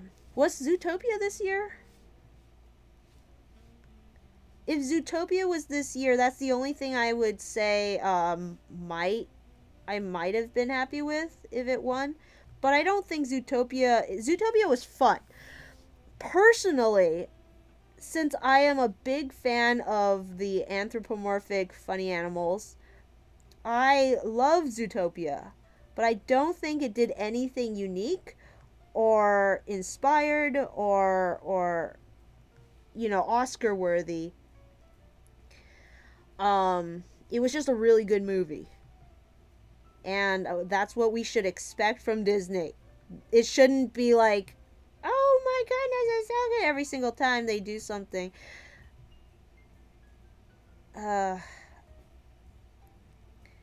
Was Moana this year? But like Into the Spider-Verse, I've only ever seen like GIFs of it. It is really, really unique. The animation style is pretty cool.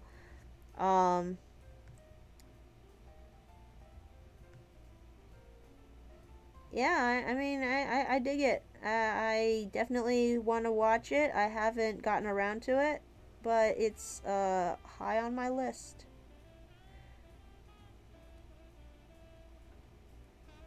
I usually don't like multiverse stuff. I absolutely hated it when Pokemon became a multiverse. I want to cry. Boss Baby is a masterpiece, Chico! Marowak. It's hilarious. think that was last year. Zootopia did nothing really new, but what it did well. Yes. Very yes.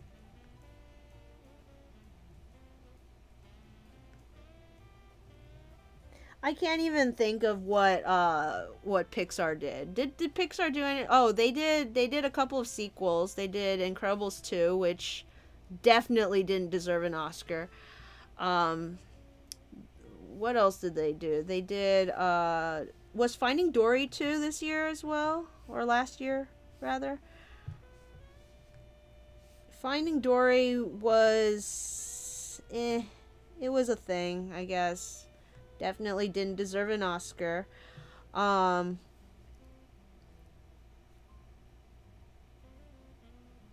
Disney also did Wreck-It Ralph too.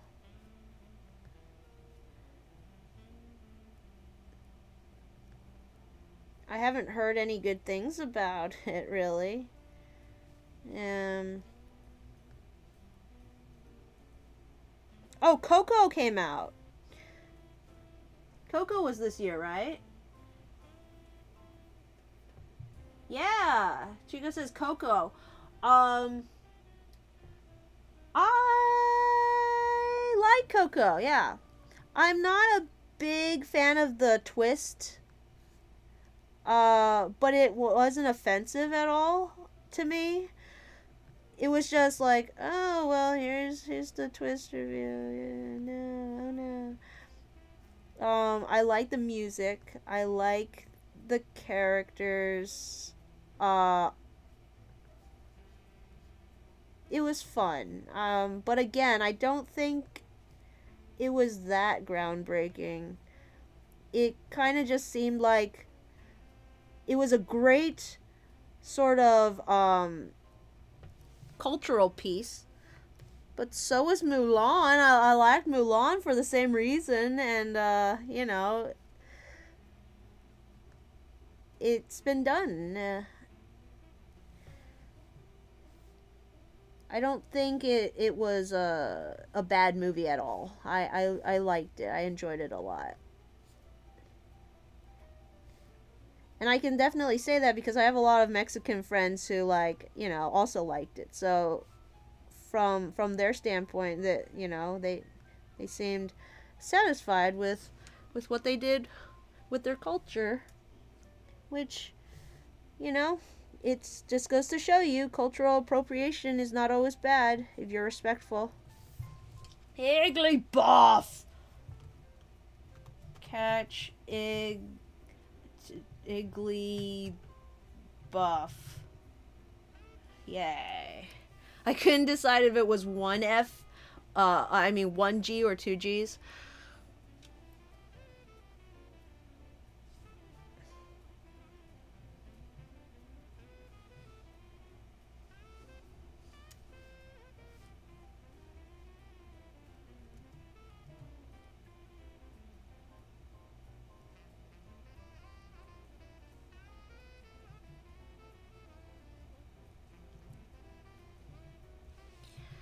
Pixar is a great example right now of technique over expression. They're focusing so much on the technique that they're kind of lacking in the expression. Good Dinosaur was like an amazing feat of animation, effect work. But it was such a bad movie. Ah.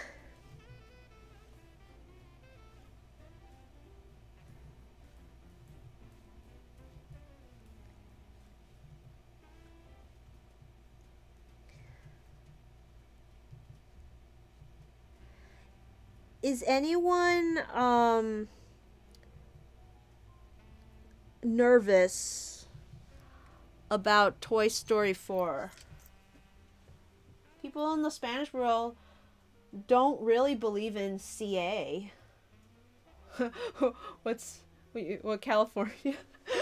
It's only a thing in the Anglo-Saxon European world. Cultural appropriation. Oh, okay. Generally speaking, that is.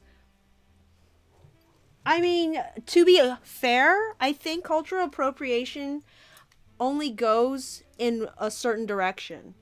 It is totally fine for a generally uh,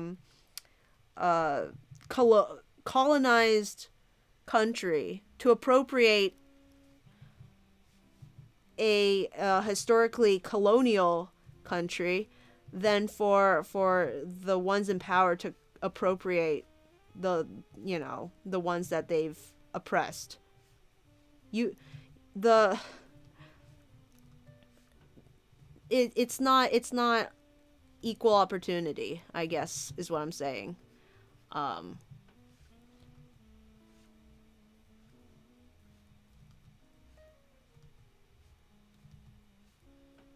and America gets it a lot because we are such a melting pot. um Me being a Chinese American, I grew up in the States. uh it's always been a sort of a foreign concept to me that culture could be sacred, because Americans, at least me, American me, uh, it's not so much culture that's sacred as maybe traditions, because we're not old enough to really have a deep-seated culture. And even the culture that we have is so mixed. Am I Chinese? Am I American? What part of America am I? Am I part of the oppressive white man America, or am I part of the oppressed ethnic groups? I'm neither. I'm up here in Northern Virginia where everyone's just a person. I hear there are places in the South that are still very racist, and I know about them, but it's not part of my life because America is so divided in terms of culture, even from state to state. So it's like, when I saw Mulan as a kid, I was laughing my head off at the cultural, jokes, like when Shifu is like, oh no, oh no, and they're like, oh, I like a pan fried noodle. I'm like, what? That's funny to me. I don't think it's offensive because nothing is sacred. But then if you if like, shoot, what would it be like if the cafeteria didn't serve turkey and stuffing on Thanksgiving at my high school? I would be offended. I would be like, where's my turkey and stuffing? This is part of my culture. Oh.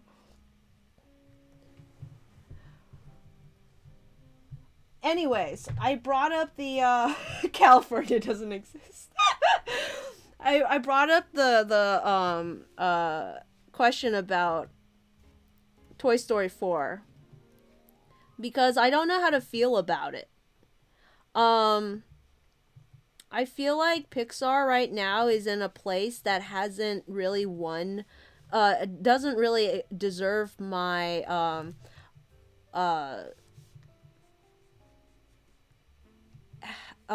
Pixar is not in good faith right now. They have not given me what I've expected from Pixar, given their track record. However, I'm not opposed to them making more Toy Story sequels. And here's the thing. Yes, Toy Story 3 ended very nicely. Almost in a finale sort of final, no more story sort of way. And it doesn't need a sequel. I don't think the first one needed a sequel. In fact, people say the second movie is definitely like worlds better than the first movie. And I'm like, what?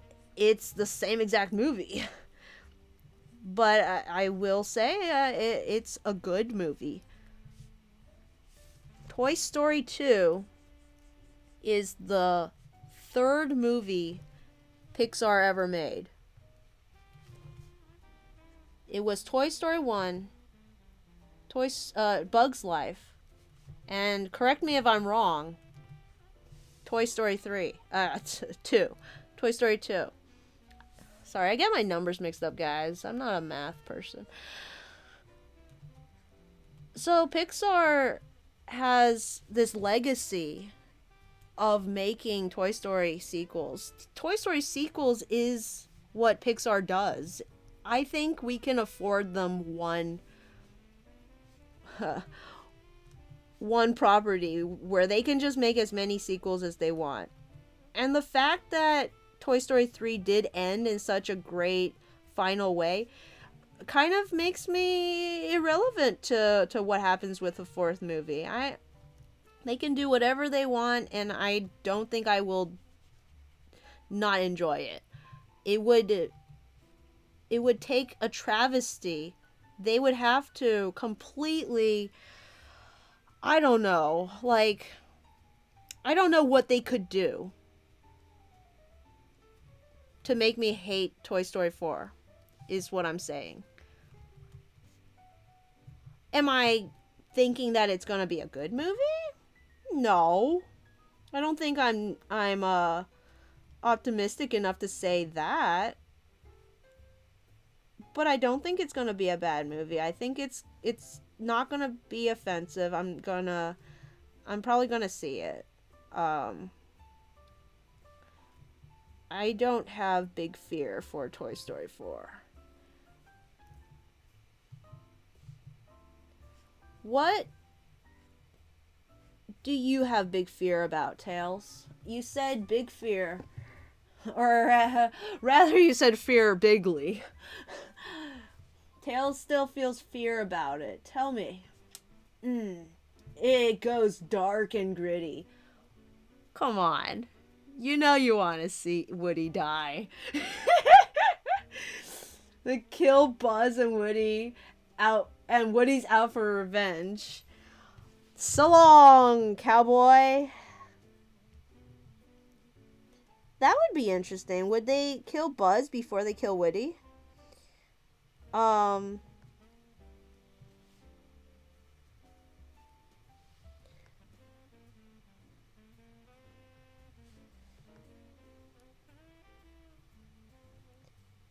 I mean, they already almost did the death thing in the third movie, and that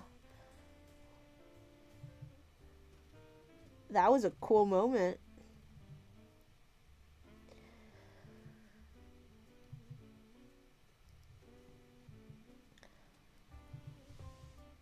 Was it fake news, or did I hear correctly that they're bringing Bo Peep back?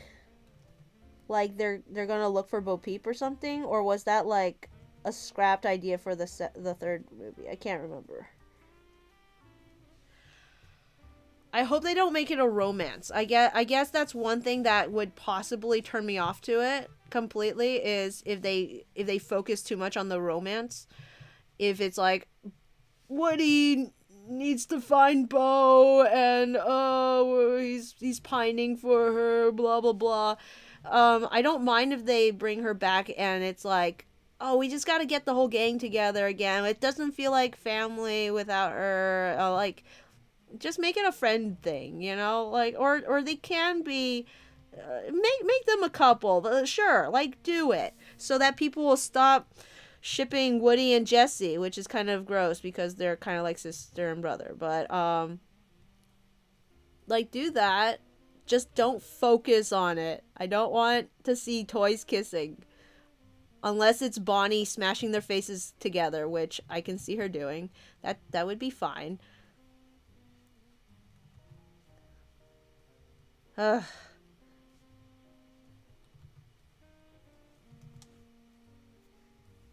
Can you imagine like it's a like a super romantic scene and Woody and Bo are like leaning in and they like close their eyes and the screen gets kind of blurry and the music is soft and then it just cuts to Bonnie going clack clack clack clack with the dolls.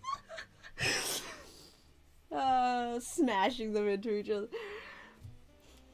I like when cultures make fun of each other. I think it's funny too, Chica.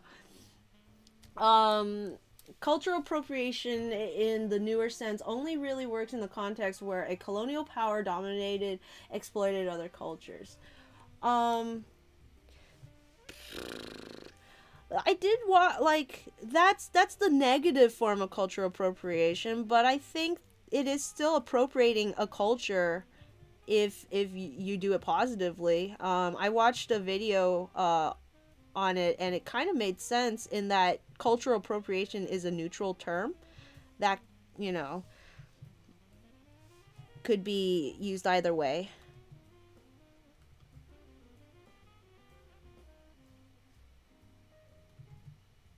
That might only have negative connotations because it's been used negatively so much, but, you know, in and of itself doesn't necessarily, kind of like tropes. The word trope kind of has this connotation of being bad, but it isn't. It's just when it's pointed out, usually it's to point out cliches or like a trope is used too much or Do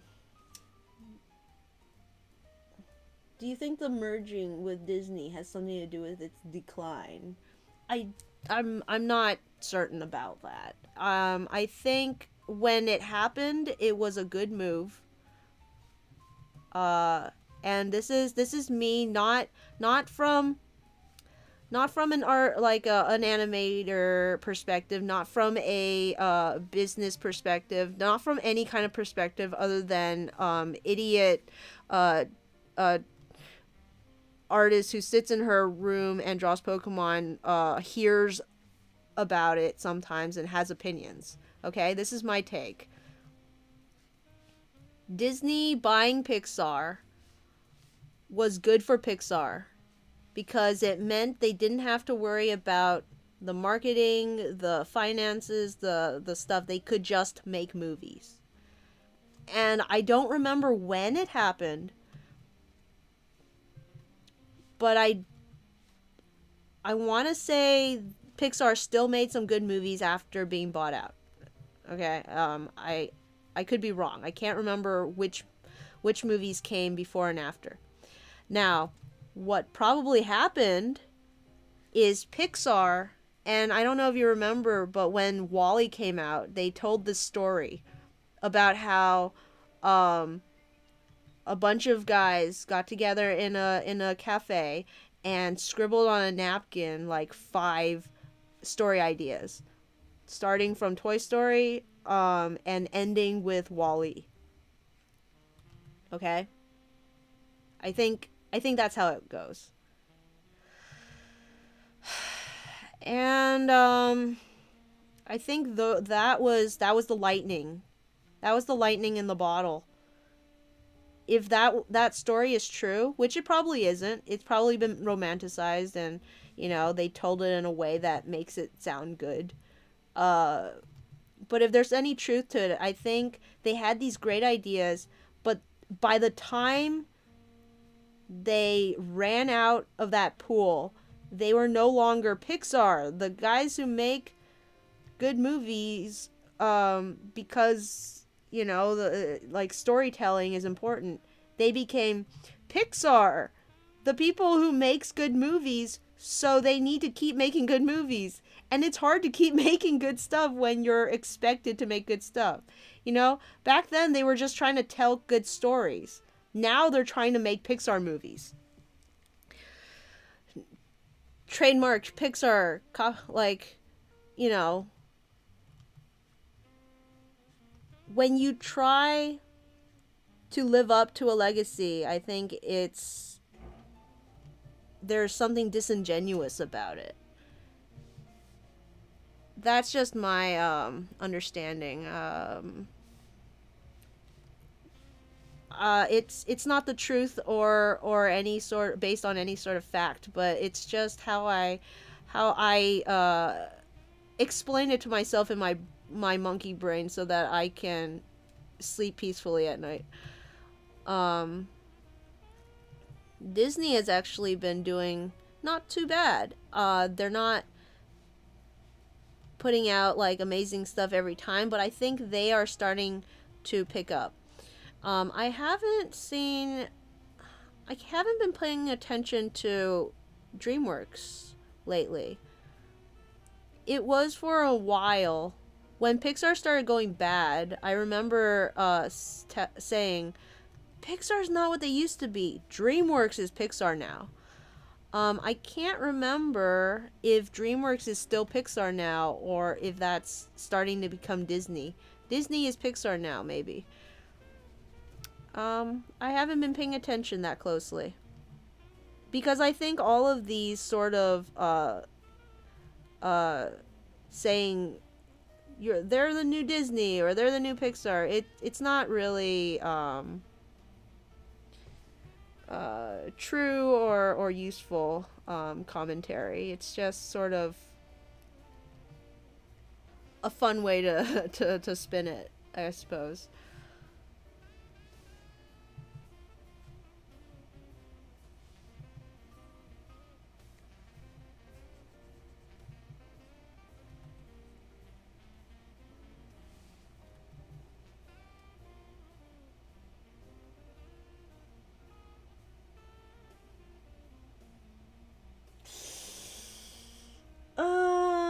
No, thank you, Chico. I don't want that.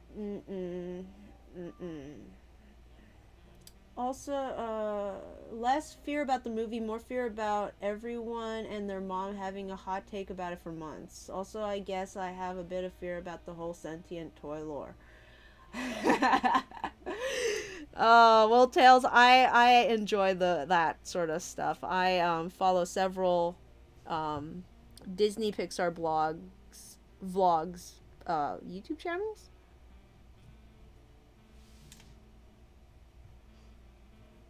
That sort of doesn't faze me.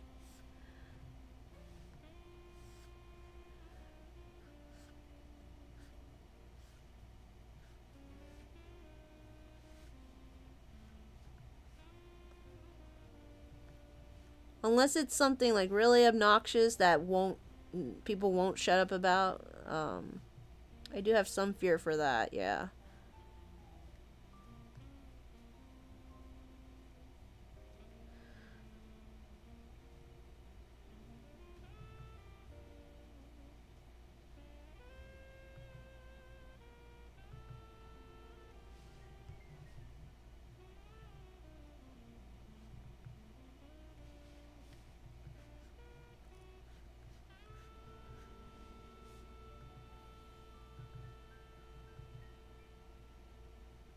I like those kind of discussions when it's not taken too seriously. I'll say that.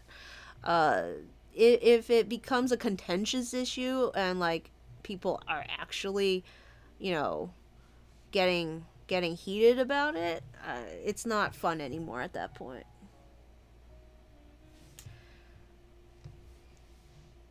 Let's get rid of that beautiful sketch and see what we've done. Let me take a look again at our references, just to make sure that I'm not missing anything. Oh, I am missing something. This little stripedy stripe on Poochyena face.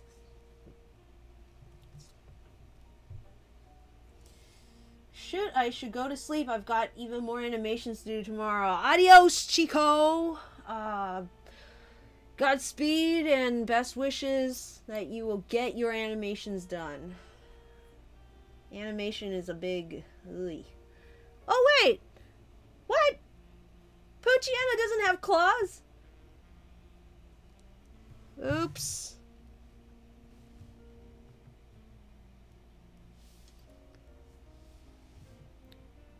Poochyena doesn't have claws. Let's get rid of those. Let's put those knives away, Poochie. Let's not be dangerous now. Be right back. Can listen, but not type lol. Are you washing dishes, Tails? I'll try to be entertaining. Anyways, have fun. No, the claws are the best part. Oh, but I gotta. Sorry, they just gotta go. I don't know if they're retractable is the problem. Maybe he just doesn't have claws. Okay, how about this? I will save a version with claws, and I'll do another version without. And, that way we will always have a clawed version.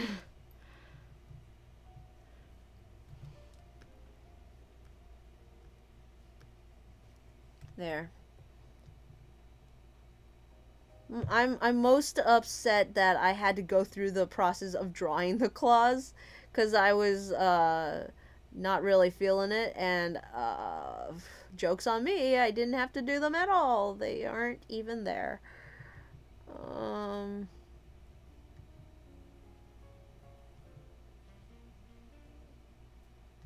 These little toe beans. I also don't know if Poochyena has toe beans, because it doesn't mention them. On Mightyena's dex entry, it does mention that it has gray paw pads. And one thing I tend to want to keep track of is if one entry in the line mentions something, does that mean the other entries don't, like, the other one doesn't have it just because it didn't mention it? I don't know. Maybe it just didn't think it was important. But either way, I gave him toe beans, and I took away his claws. There you go. It's a slightly more accurate version of the pupper. Rabbits don't have toe beans. Rabbits.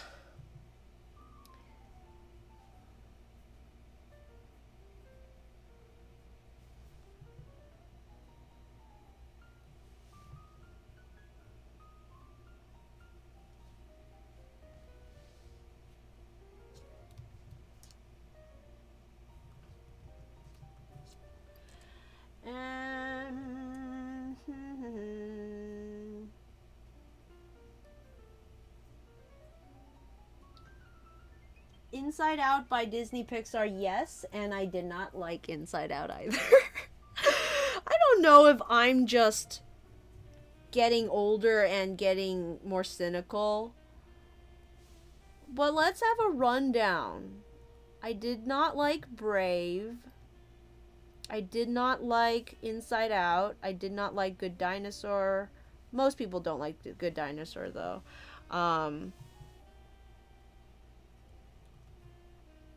Did not like Incredibles 2. I did not like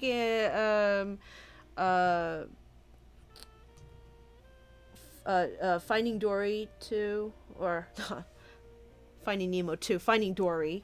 I didn't like Up. A lot of people like Up.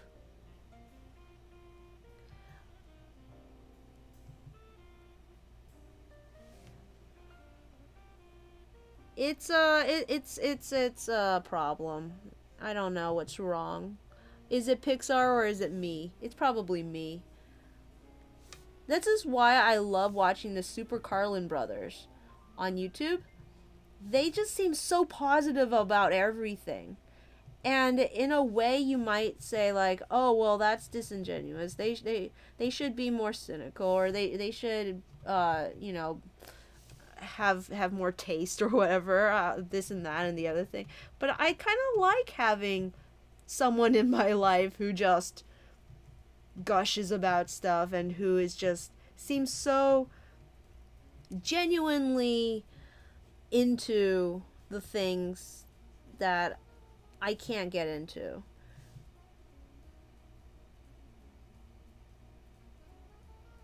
And I think they are thoughtful about it. They might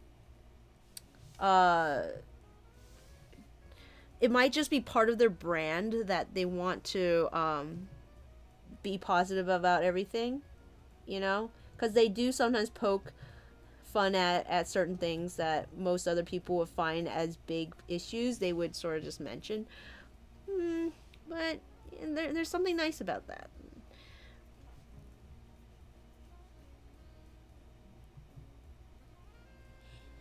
You know, I did enjoy Coco, but even then I would not put it on like my top favorites.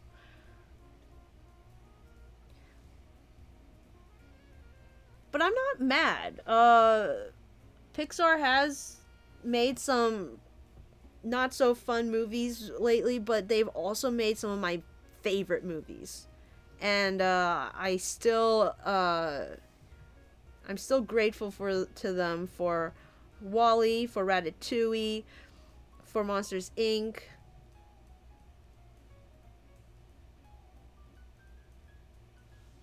For the first Incredibles. For Toy Story. Alright, let's throw some color on these puppies. And they are actually puppies this time. I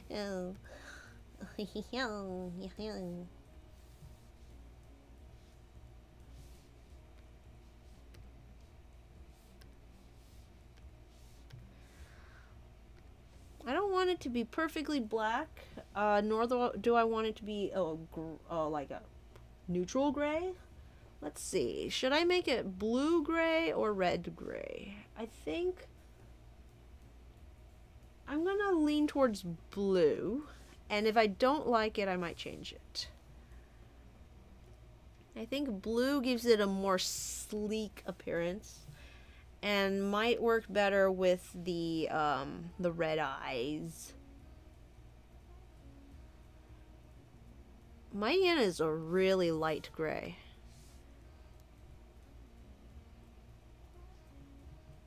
Okay, that's a little too blue. Let me desaturate that a bit.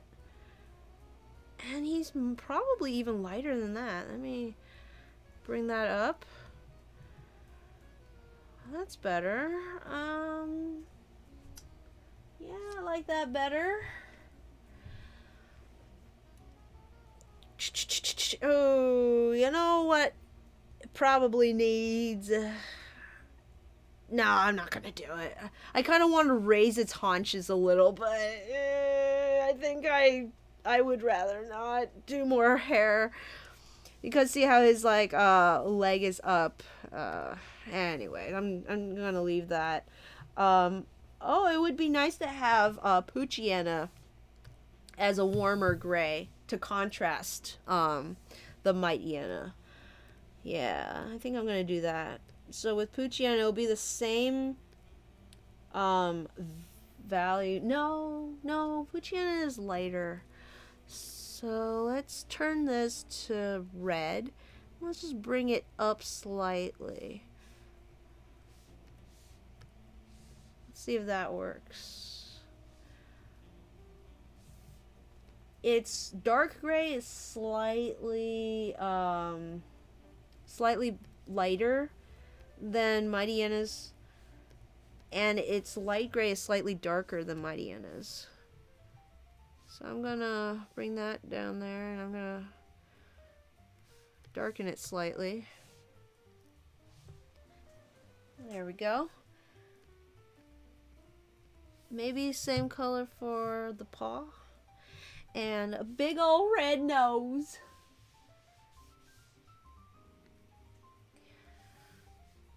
Rudolph the Red-Nosed Poochyena.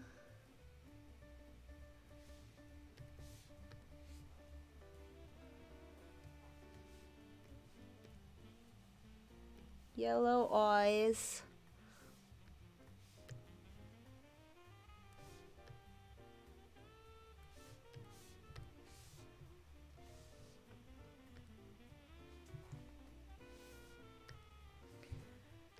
I'm gonna color the background first so I know where to put the whites. What color? What color color are the other guys? I've done...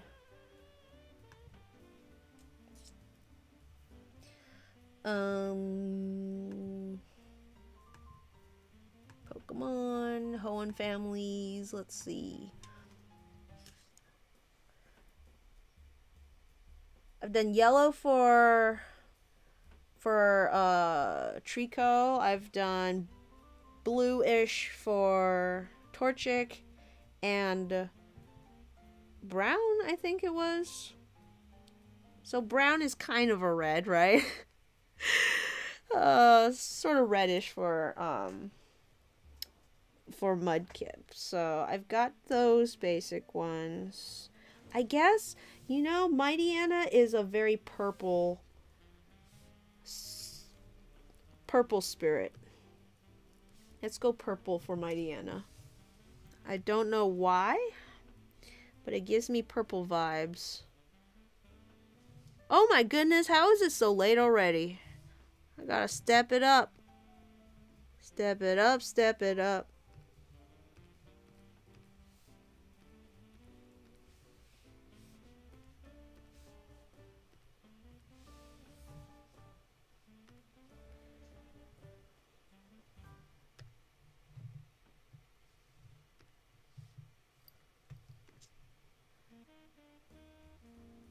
Oopsies.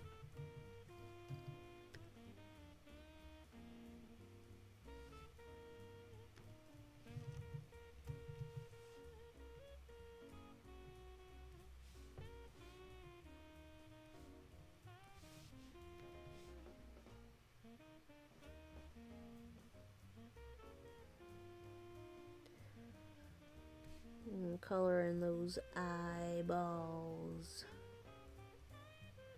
Poochyena is going to be a little bit... His eyes are a little off-center, but what can I do?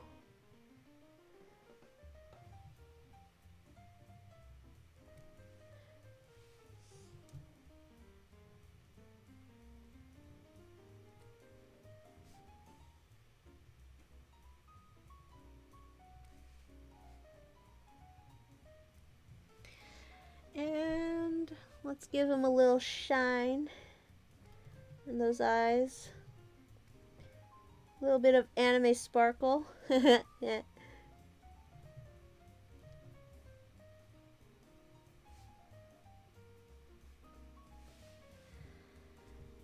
Da da da da da. Rudolph the Red-Nosed Poochyena had a very shiny snoot. And if you ever saw it, you'd want to give it a good boop, a doop boop.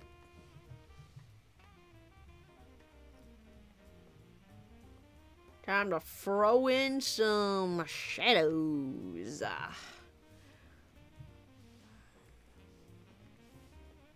I'm just going to use the purple from the background for now. I'm not picky. I might change it later. But let's see. Where do I want the shadow to be? I want here to be shadow.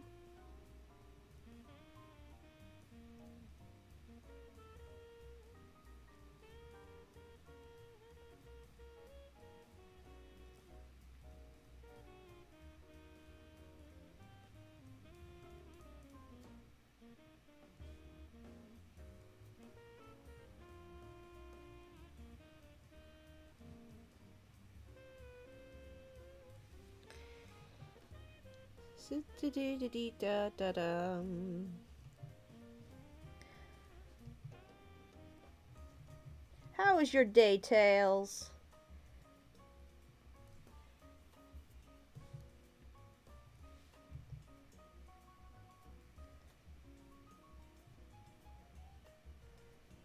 Was it cold out in your neck of the woods? It got a little more chilly today for us.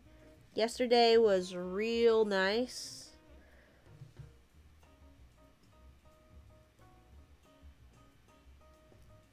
But looks like spring won't be coming anytime soon.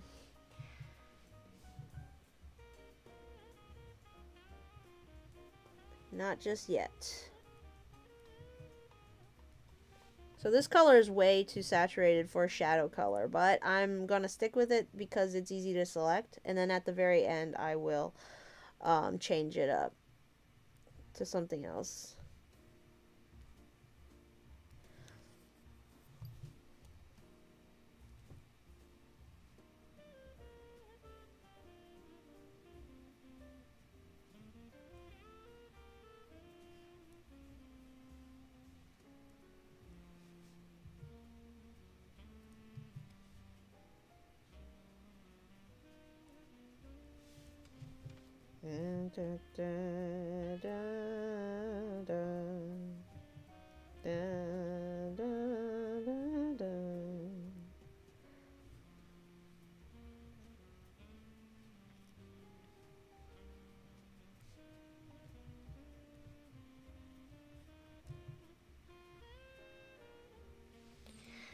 Oh dear. Oh, hello, colorful chimera. I still never really get used to seeing you with that name. I think one time you showed up at the end of Tails' stream, and I was like, oh, who's this new person who just jumped in at the very end?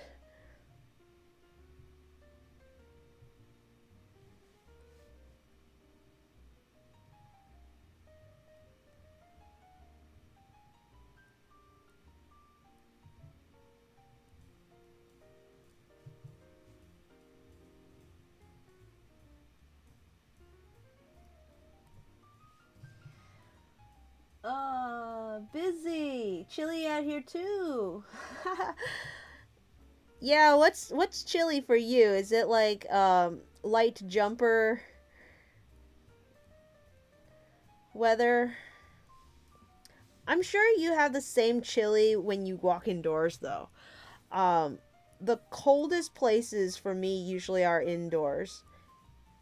Especially in the summer, I'm still wearing like jackets and stuff, or carrying around sweaters, because I know that as soon as I walk indoors, the AC is gonna blast my face off and I will perish if I don't dress like it's winter.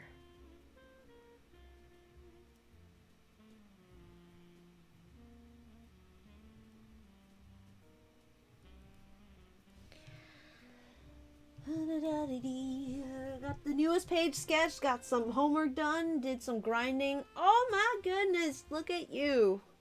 Just knocking out those to-dos. I hope you've built up your your sketch buffer again.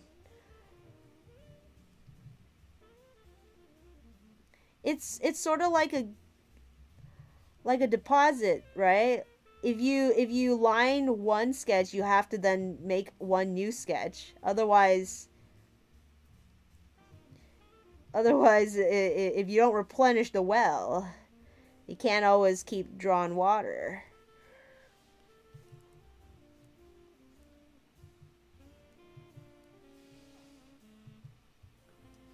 That's why when people are like, I have a buffer, but then I see them posting full episodes like every week, I'm like, you ain't gonna have a buffer for very long if you keep doing that. Unless you're actually like drawing episodes that fast, which I don't think anyone on this side of heaven can do.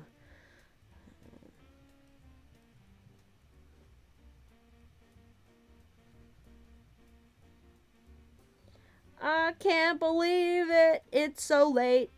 I can't believe it took me 3 hours to draw 2 Pokemon. This is what happens when I do a chill stream.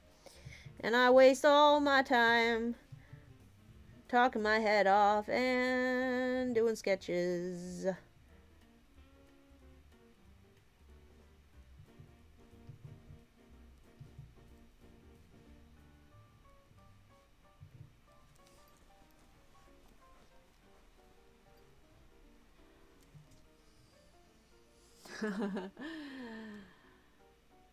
Are you feeling any better, Nyx? Can I call you Nyx? Or is this Chimera? Color. Full?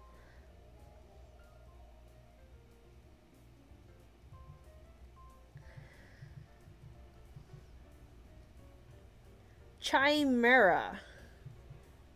Me. Welcome back, Leonard. It was like 79 today with a light breeze. Oh my goodness, my heart aches for you cold Californians out in the desert.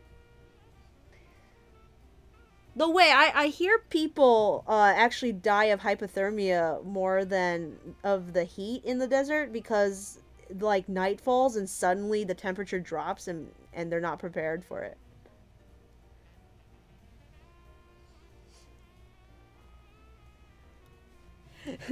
Is there any truth to that claim? Have any of you died in the desert of hypothermia? Let me know.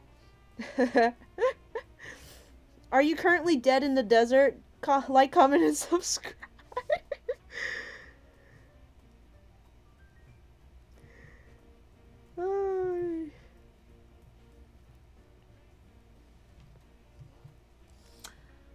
Nice expression. I love the grumpy small things.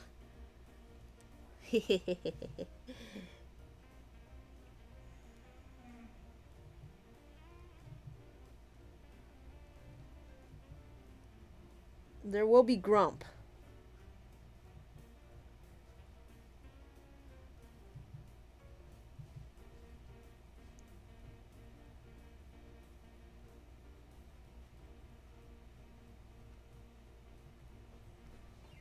Hey, I'm Grump. Just a little grump.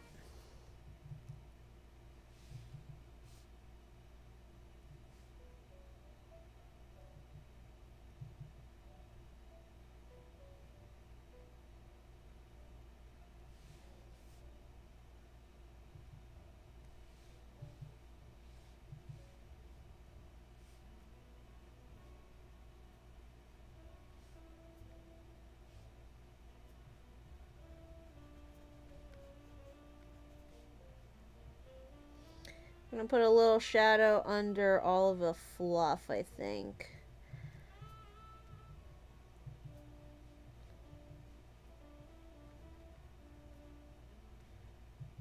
Oops. Don't want it to stand out too much, though.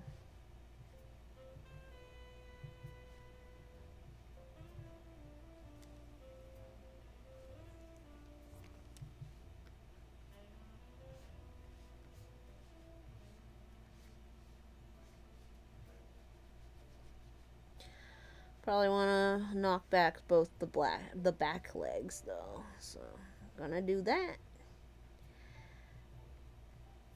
Problem with doing the line art, the shadow the same color as the background is I don't know if I'm going out of bounds.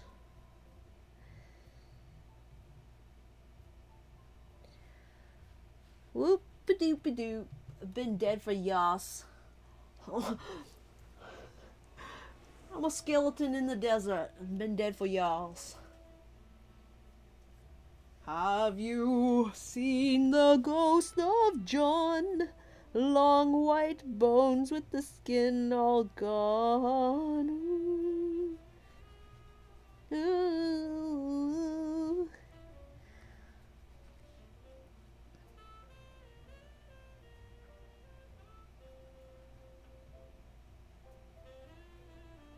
I wasn't sure at first, but I'm kind of digging the purple shadow.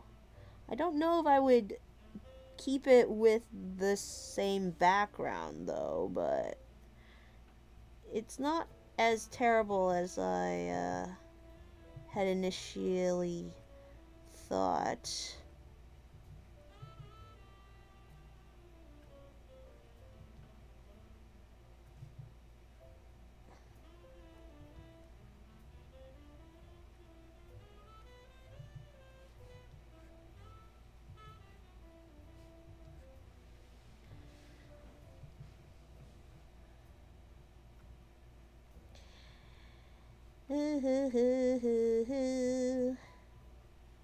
Running out of time.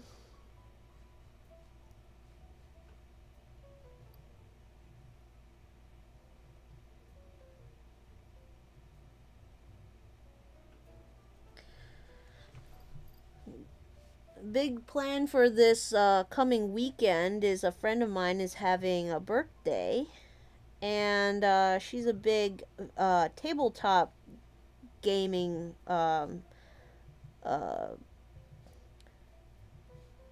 I'm trying to think of a different word than nerd. Aficionado, enthusiast. So we're going to this cool tabletop cafe called Crossroads, and they've got like a wall just full of different board games. Games I didn't even know existed. And it's a cafe, so you can order food and drink.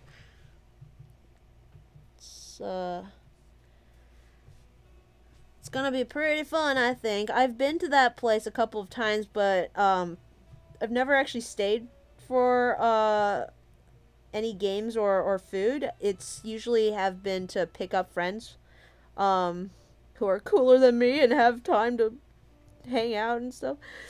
But yeah, looking forward to that.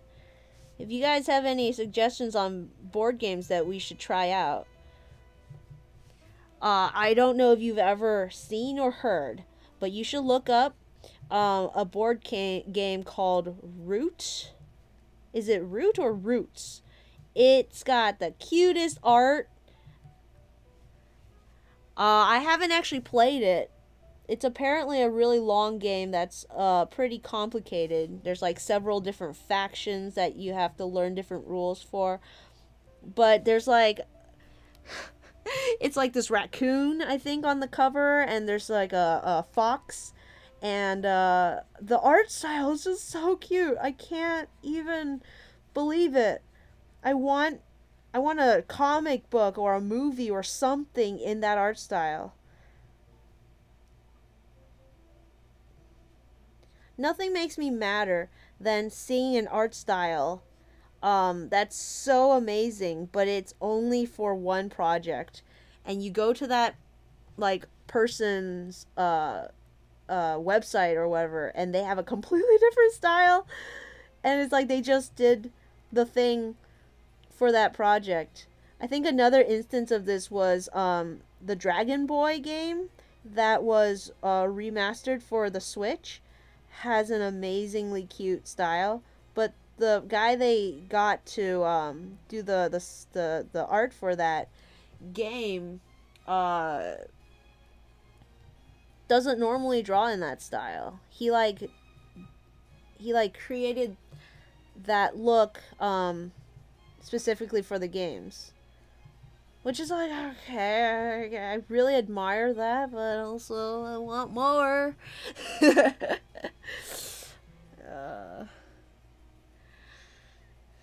Well, what can you do? Okay, I'm just gonna put a few highlights in. I don't know how I'm gonna do this, but let's just make stuff up as you do.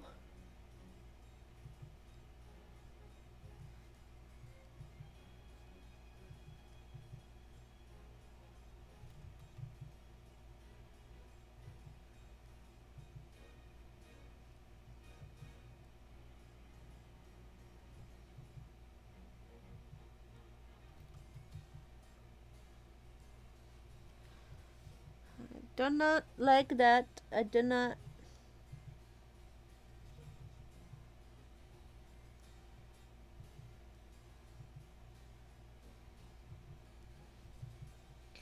That's a little better. There's gotta be a better way to do this.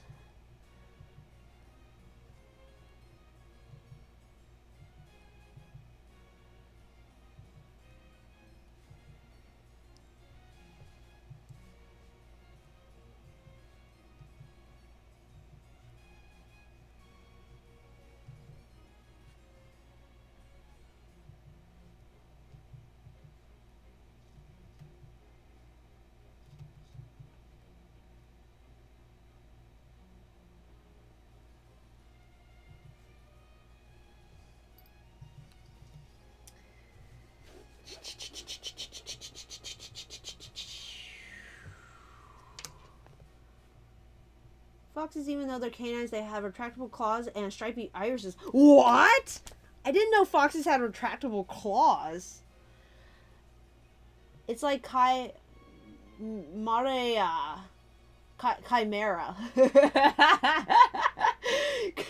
Chimera! And yeah, summer is brutal. I'm a skeleton in the desert. As have a layer in the background, the opposite color to help with that. No, the Delta episode was the best thing to happen to Pokemon. Multiverse, Pokemon forever. No! No, Leonard, I don't agree. Yeah, did you have any influence for the style you do your comic in? I'll have to think about that one. I have like 3 different art styles. LOL. Coco is not cultural appropriation, a Mexican guy wrote. I'm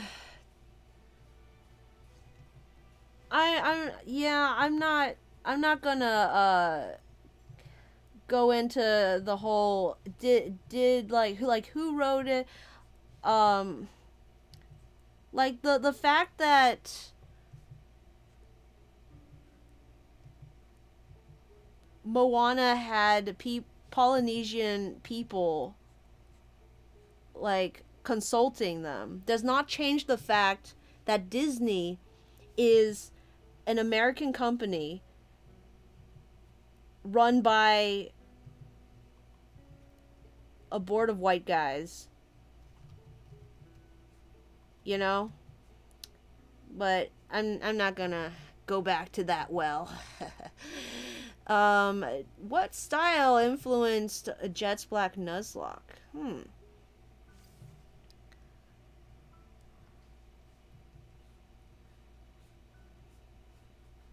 I think certainly part of it was the Nuzlocks that already existed. That sort of goofy, energetic feel. You know what, why it's hard for me to answer this question is because I'm always being influenced by what I'm into at the time. And I don't quite remember what I was into at that time. And that's really all there is to it. If I go back, I need to go back and I look at my old sketches. They look very different. But I remember specifically thinking about the neck. And if you look at my recent episodes, I've lost the neck. It is gone. I think my style, the way I draw people, I just naturally forsake the neck. And I don't know why. But when I started, in those first few episodes, you'll notice very distinctly the neck on the characters is kind of protruding. It's like their head and then a long, thin sort of protrusion and then the body. And I wanted to try and do that on purpose. And here we are 5 years later and I've kind of, you know, it's gone again.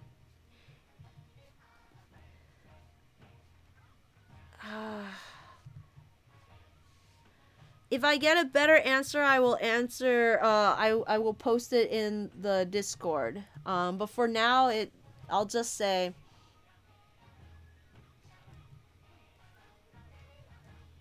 it was probably whatever I was into at that time.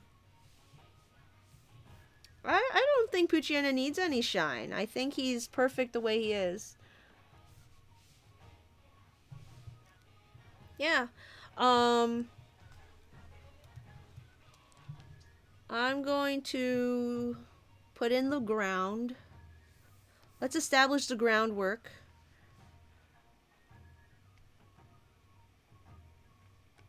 Oopsies. Oopsies.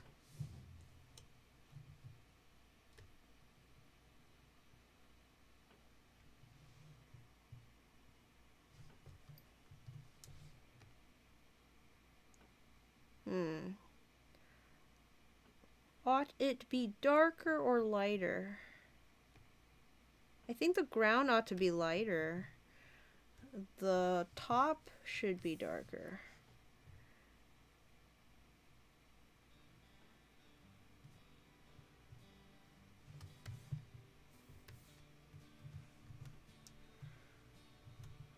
Oopsies. That's what happens when you inverse the color instead of opening the hue saturation tool. Just a slight darker. Not too much. Let's see what I can do with this.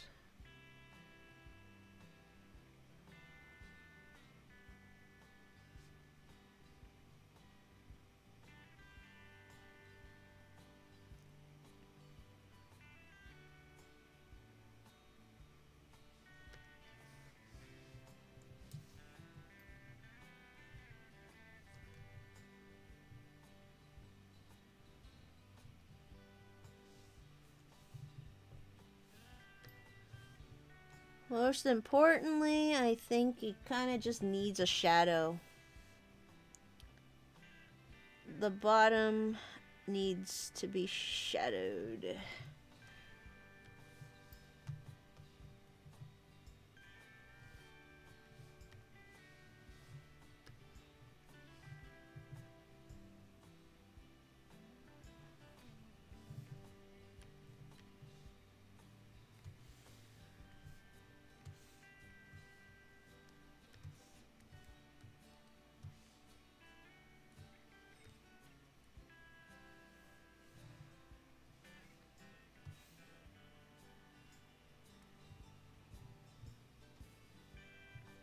Make it straight and see how I feel about that.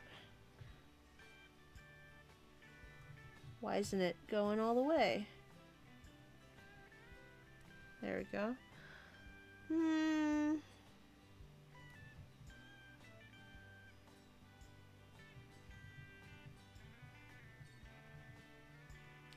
It's a very slight change. I don't know how I feel about it. I think I want it. Yeah, I want it straight. Let me just... Oops. Let me just straighten this. Ah, come on. Work with me here. Fill. Okay. So the ground is straight, top is not. We got a shadow. I think that's it. That's the stream, everybody. That's the stream. Oh no, that's not the stream. Let's do us a little thing. Let's do a little Pokemon thing. Give me a Pokemon, chat. Drop a Pokemon in the chat and I will draw it. And that'll be that. I don't know. Did you have any influence on your style? Blah, blah, blah. I have 3 styles. I'm not interested in Toy Story 4 at all. At all, Leonard? At all? No. I don't blame you. It doesn't look that interesting, to be honest. That Maui bodysuit. Okay, but real talk, there's something about Maui's design that I can't stop staring at, and it's like a train wreck. Like when you drive past a traffic accident, you just want to look. It's like when you go to the zoo and like you see an animal and just the way it moves like fascinates you. That's how I feel when I watch Maui. I'm just like, I don't know, there's just something about it, everything about his character. I'm like, oh, I don't like it, but I want to keep watching it. Yeah, I don't know. It might be the proportions, yeah, like the feet are so elephant-like and stocky, but it's also the way he moves with those proportions. He has no neck! Maui is the animated version of Reggie. Reggie Filzami. Tail says Phantom. Phantom, okay. Phantom. That's the pre-evolution, I think. Oops! I rolled the die and I didn't even pull up the stuff. We do a save. Pokemon challenges.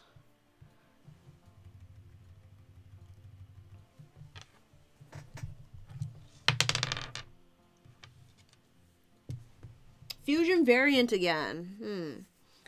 Okay, so I can either go with a fusion / variant again, like last week, or you can shout out a number, and I will do that challenge.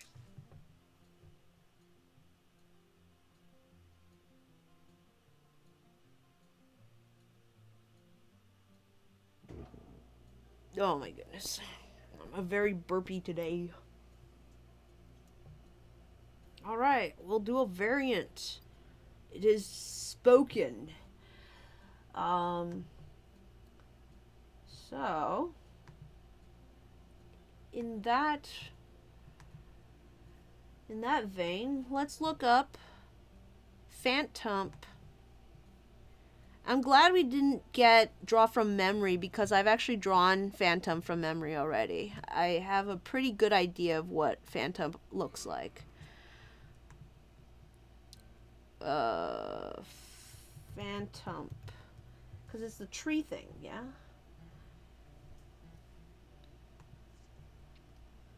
A variant of Phantom based on what? It is of 2 egg groups.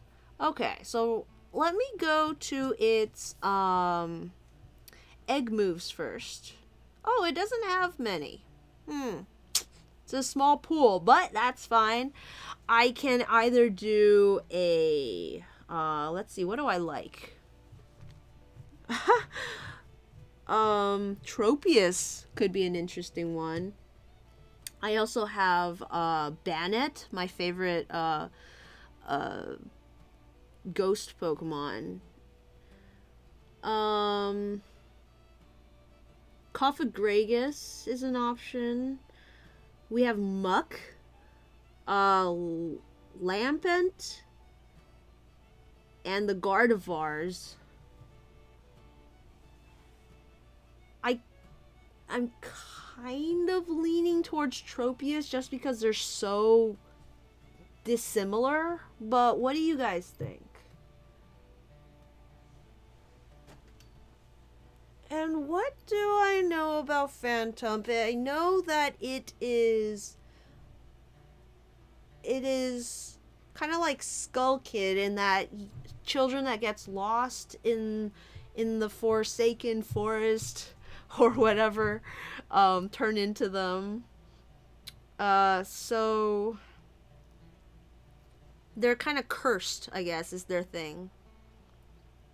So if you were to breed more Phantom, the Bannetti. Okay, let's go with a Bannet. Now Bannet I really like, because the idea is that it's a doll, right? So whatever you variate it from would just be a doll of that thing that morphs sort of into a Bannet shape.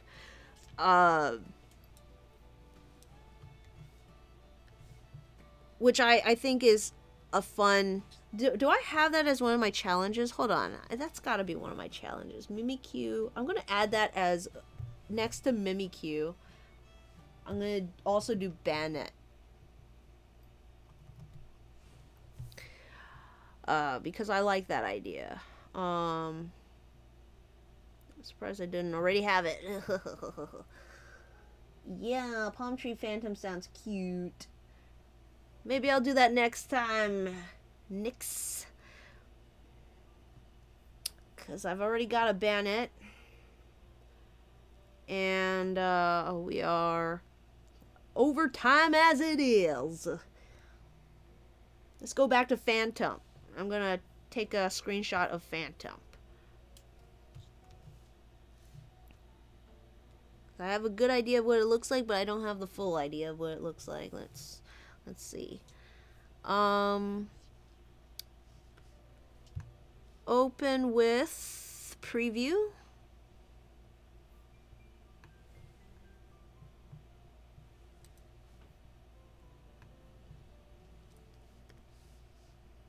Let's hide all of these.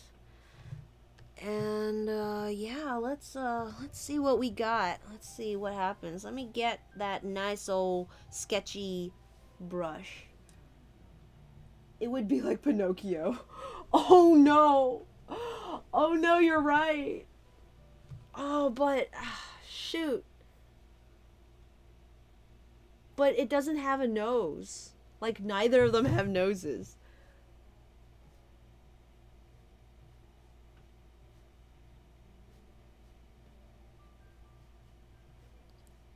Look at you giving me good ideas. Oh, what do you need? What do you guys need me for? That's such a good idea.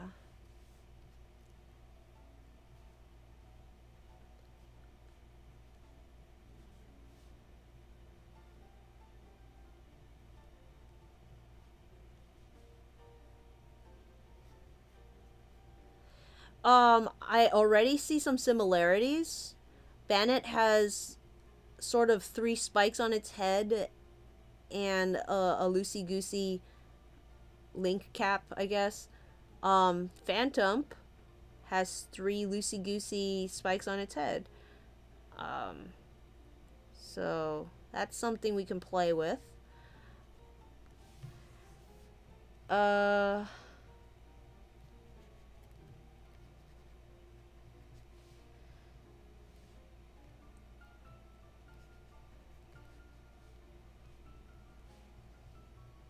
Something like that. I kind of like that, actually. I'm going to do that for the top.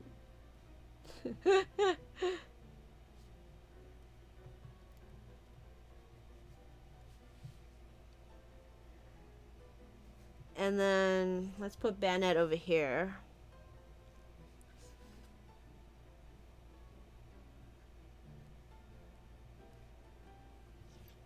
Oh, it's got these slitted cat eyes.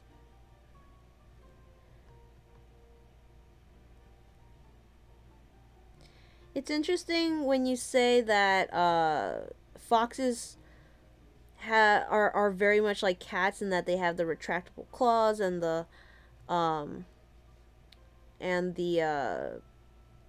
slitted eyes.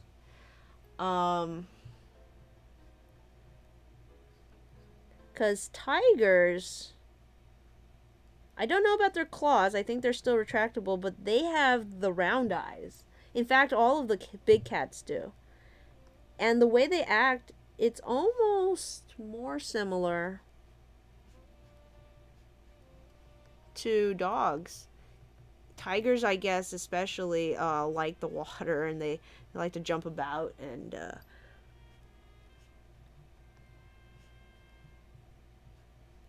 play.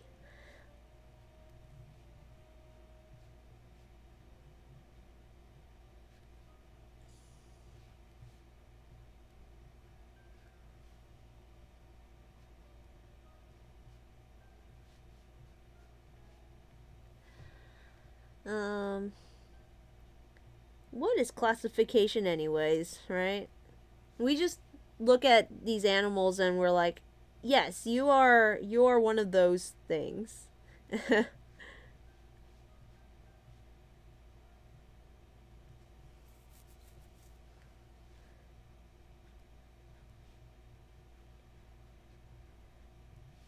And then several years later we find out, oh, actually birds are dinosaurs. Lol. Okay, let's see what we got here.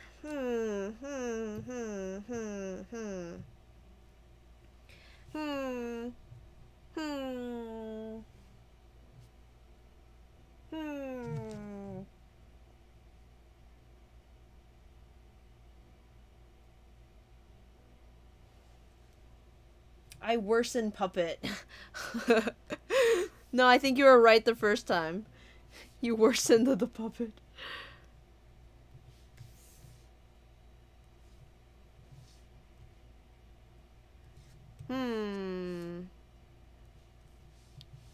But how do you make it?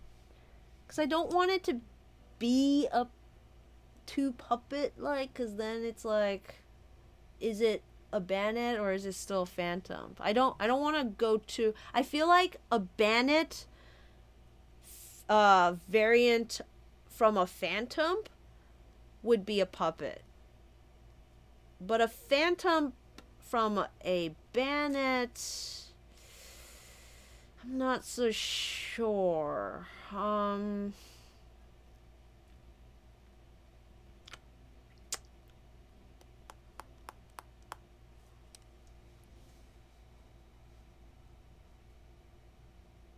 Oh gosh.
Just start doing stuff. Ideas won't come to you if you just sit still. So let's just throw stuff on the canvas, and if it works, it works. If it doesn't, let's just do some other stuff.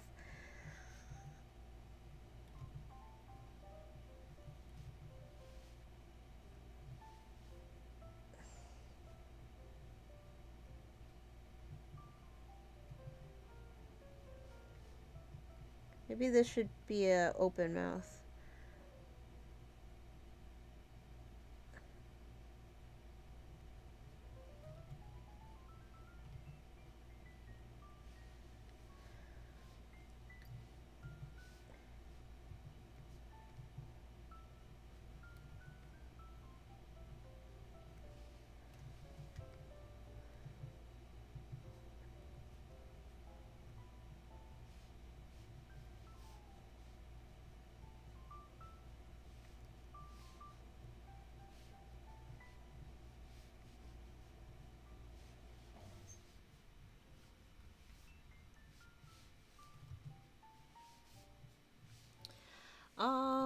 Okay. We got sort of that thing going. Okay.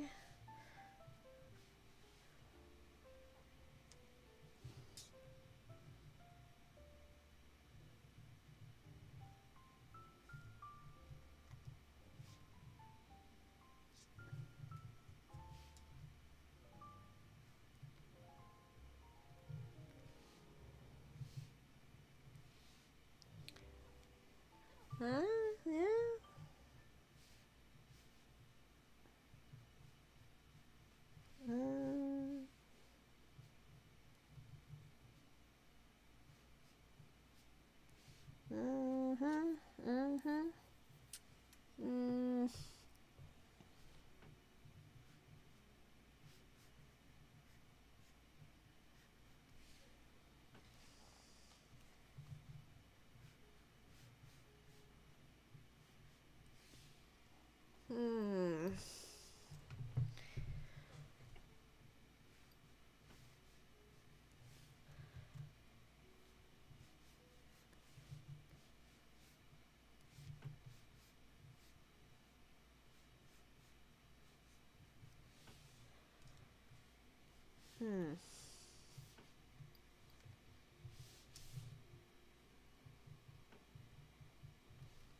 Something like that, maybe?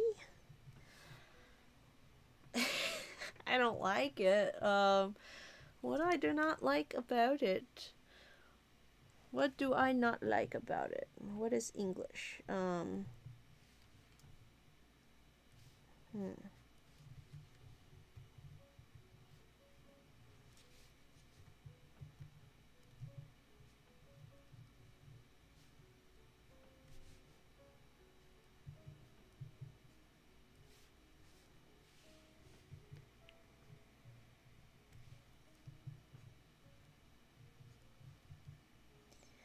The problem right now is I don't know if I'm capturing the fact that it's a phantom variant of a Bannet rather than the other way around. I'm starting to put too much Bannet elements in it. Maybe once I get these horns in.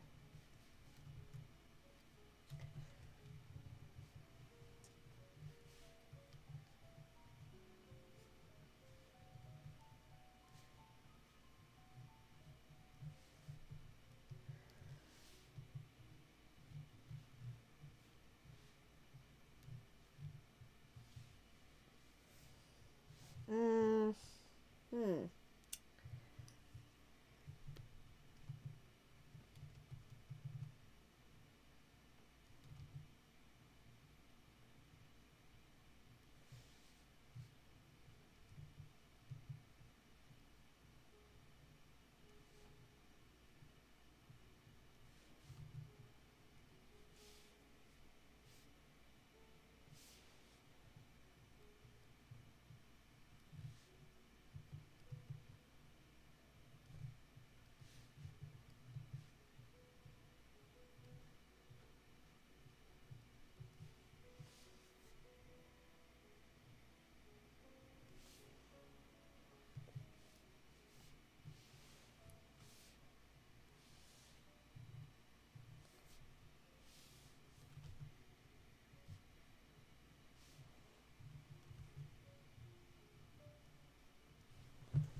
Something like that. So I'm pretty sure Bannet's tail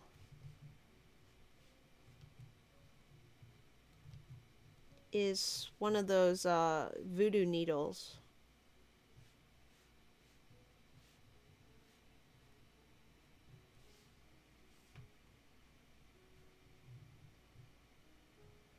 You know, maybe it's like the same as if a Pokemon styled doll turns into a Banette, it becomes a Banette shaped version of that doll. What if rather than children being lost in the woods, the children are Pokemon, and so the phantom variant of a certain Pokemon would be if that Pokemon's soul became a phantom after being lost. I think it does look like a phantom now that I look at it. I'm gonna make its arms long.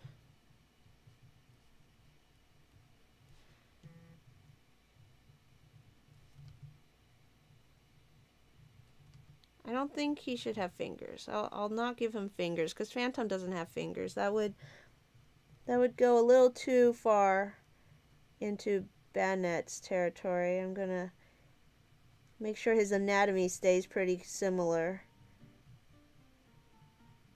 to a Phantom rather than a Bannet.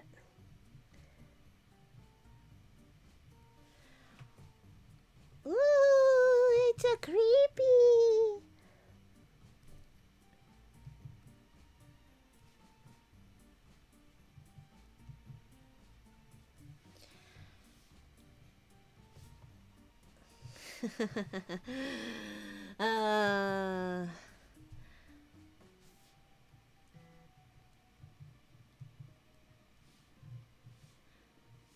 Something like that, I think. Let's bring him over a bit so he's not crowded.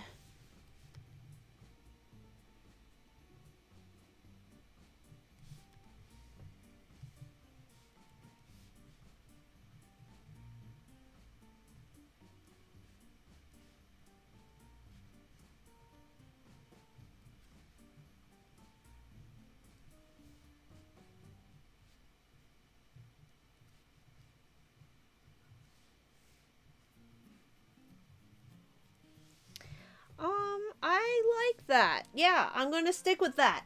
All right, y'all. I think that's I'm happy with that. I'm gonna move these blokes down here. Boom. Boom.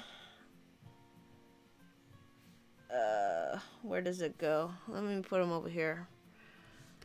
And I'm gonna write in the side here, Phantom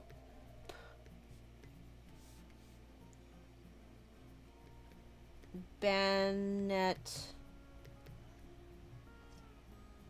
Move you back down here. Bennett variant.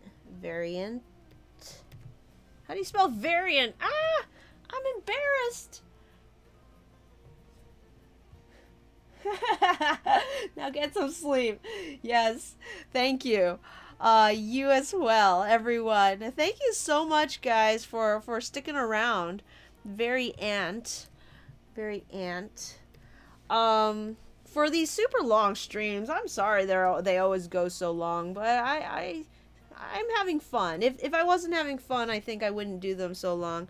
And I hope you had fun too. But yeah, let me just stick that right there, and we have ourselves another stream in the bag. Yeah, let's move you down slightly. Another stream in the bag.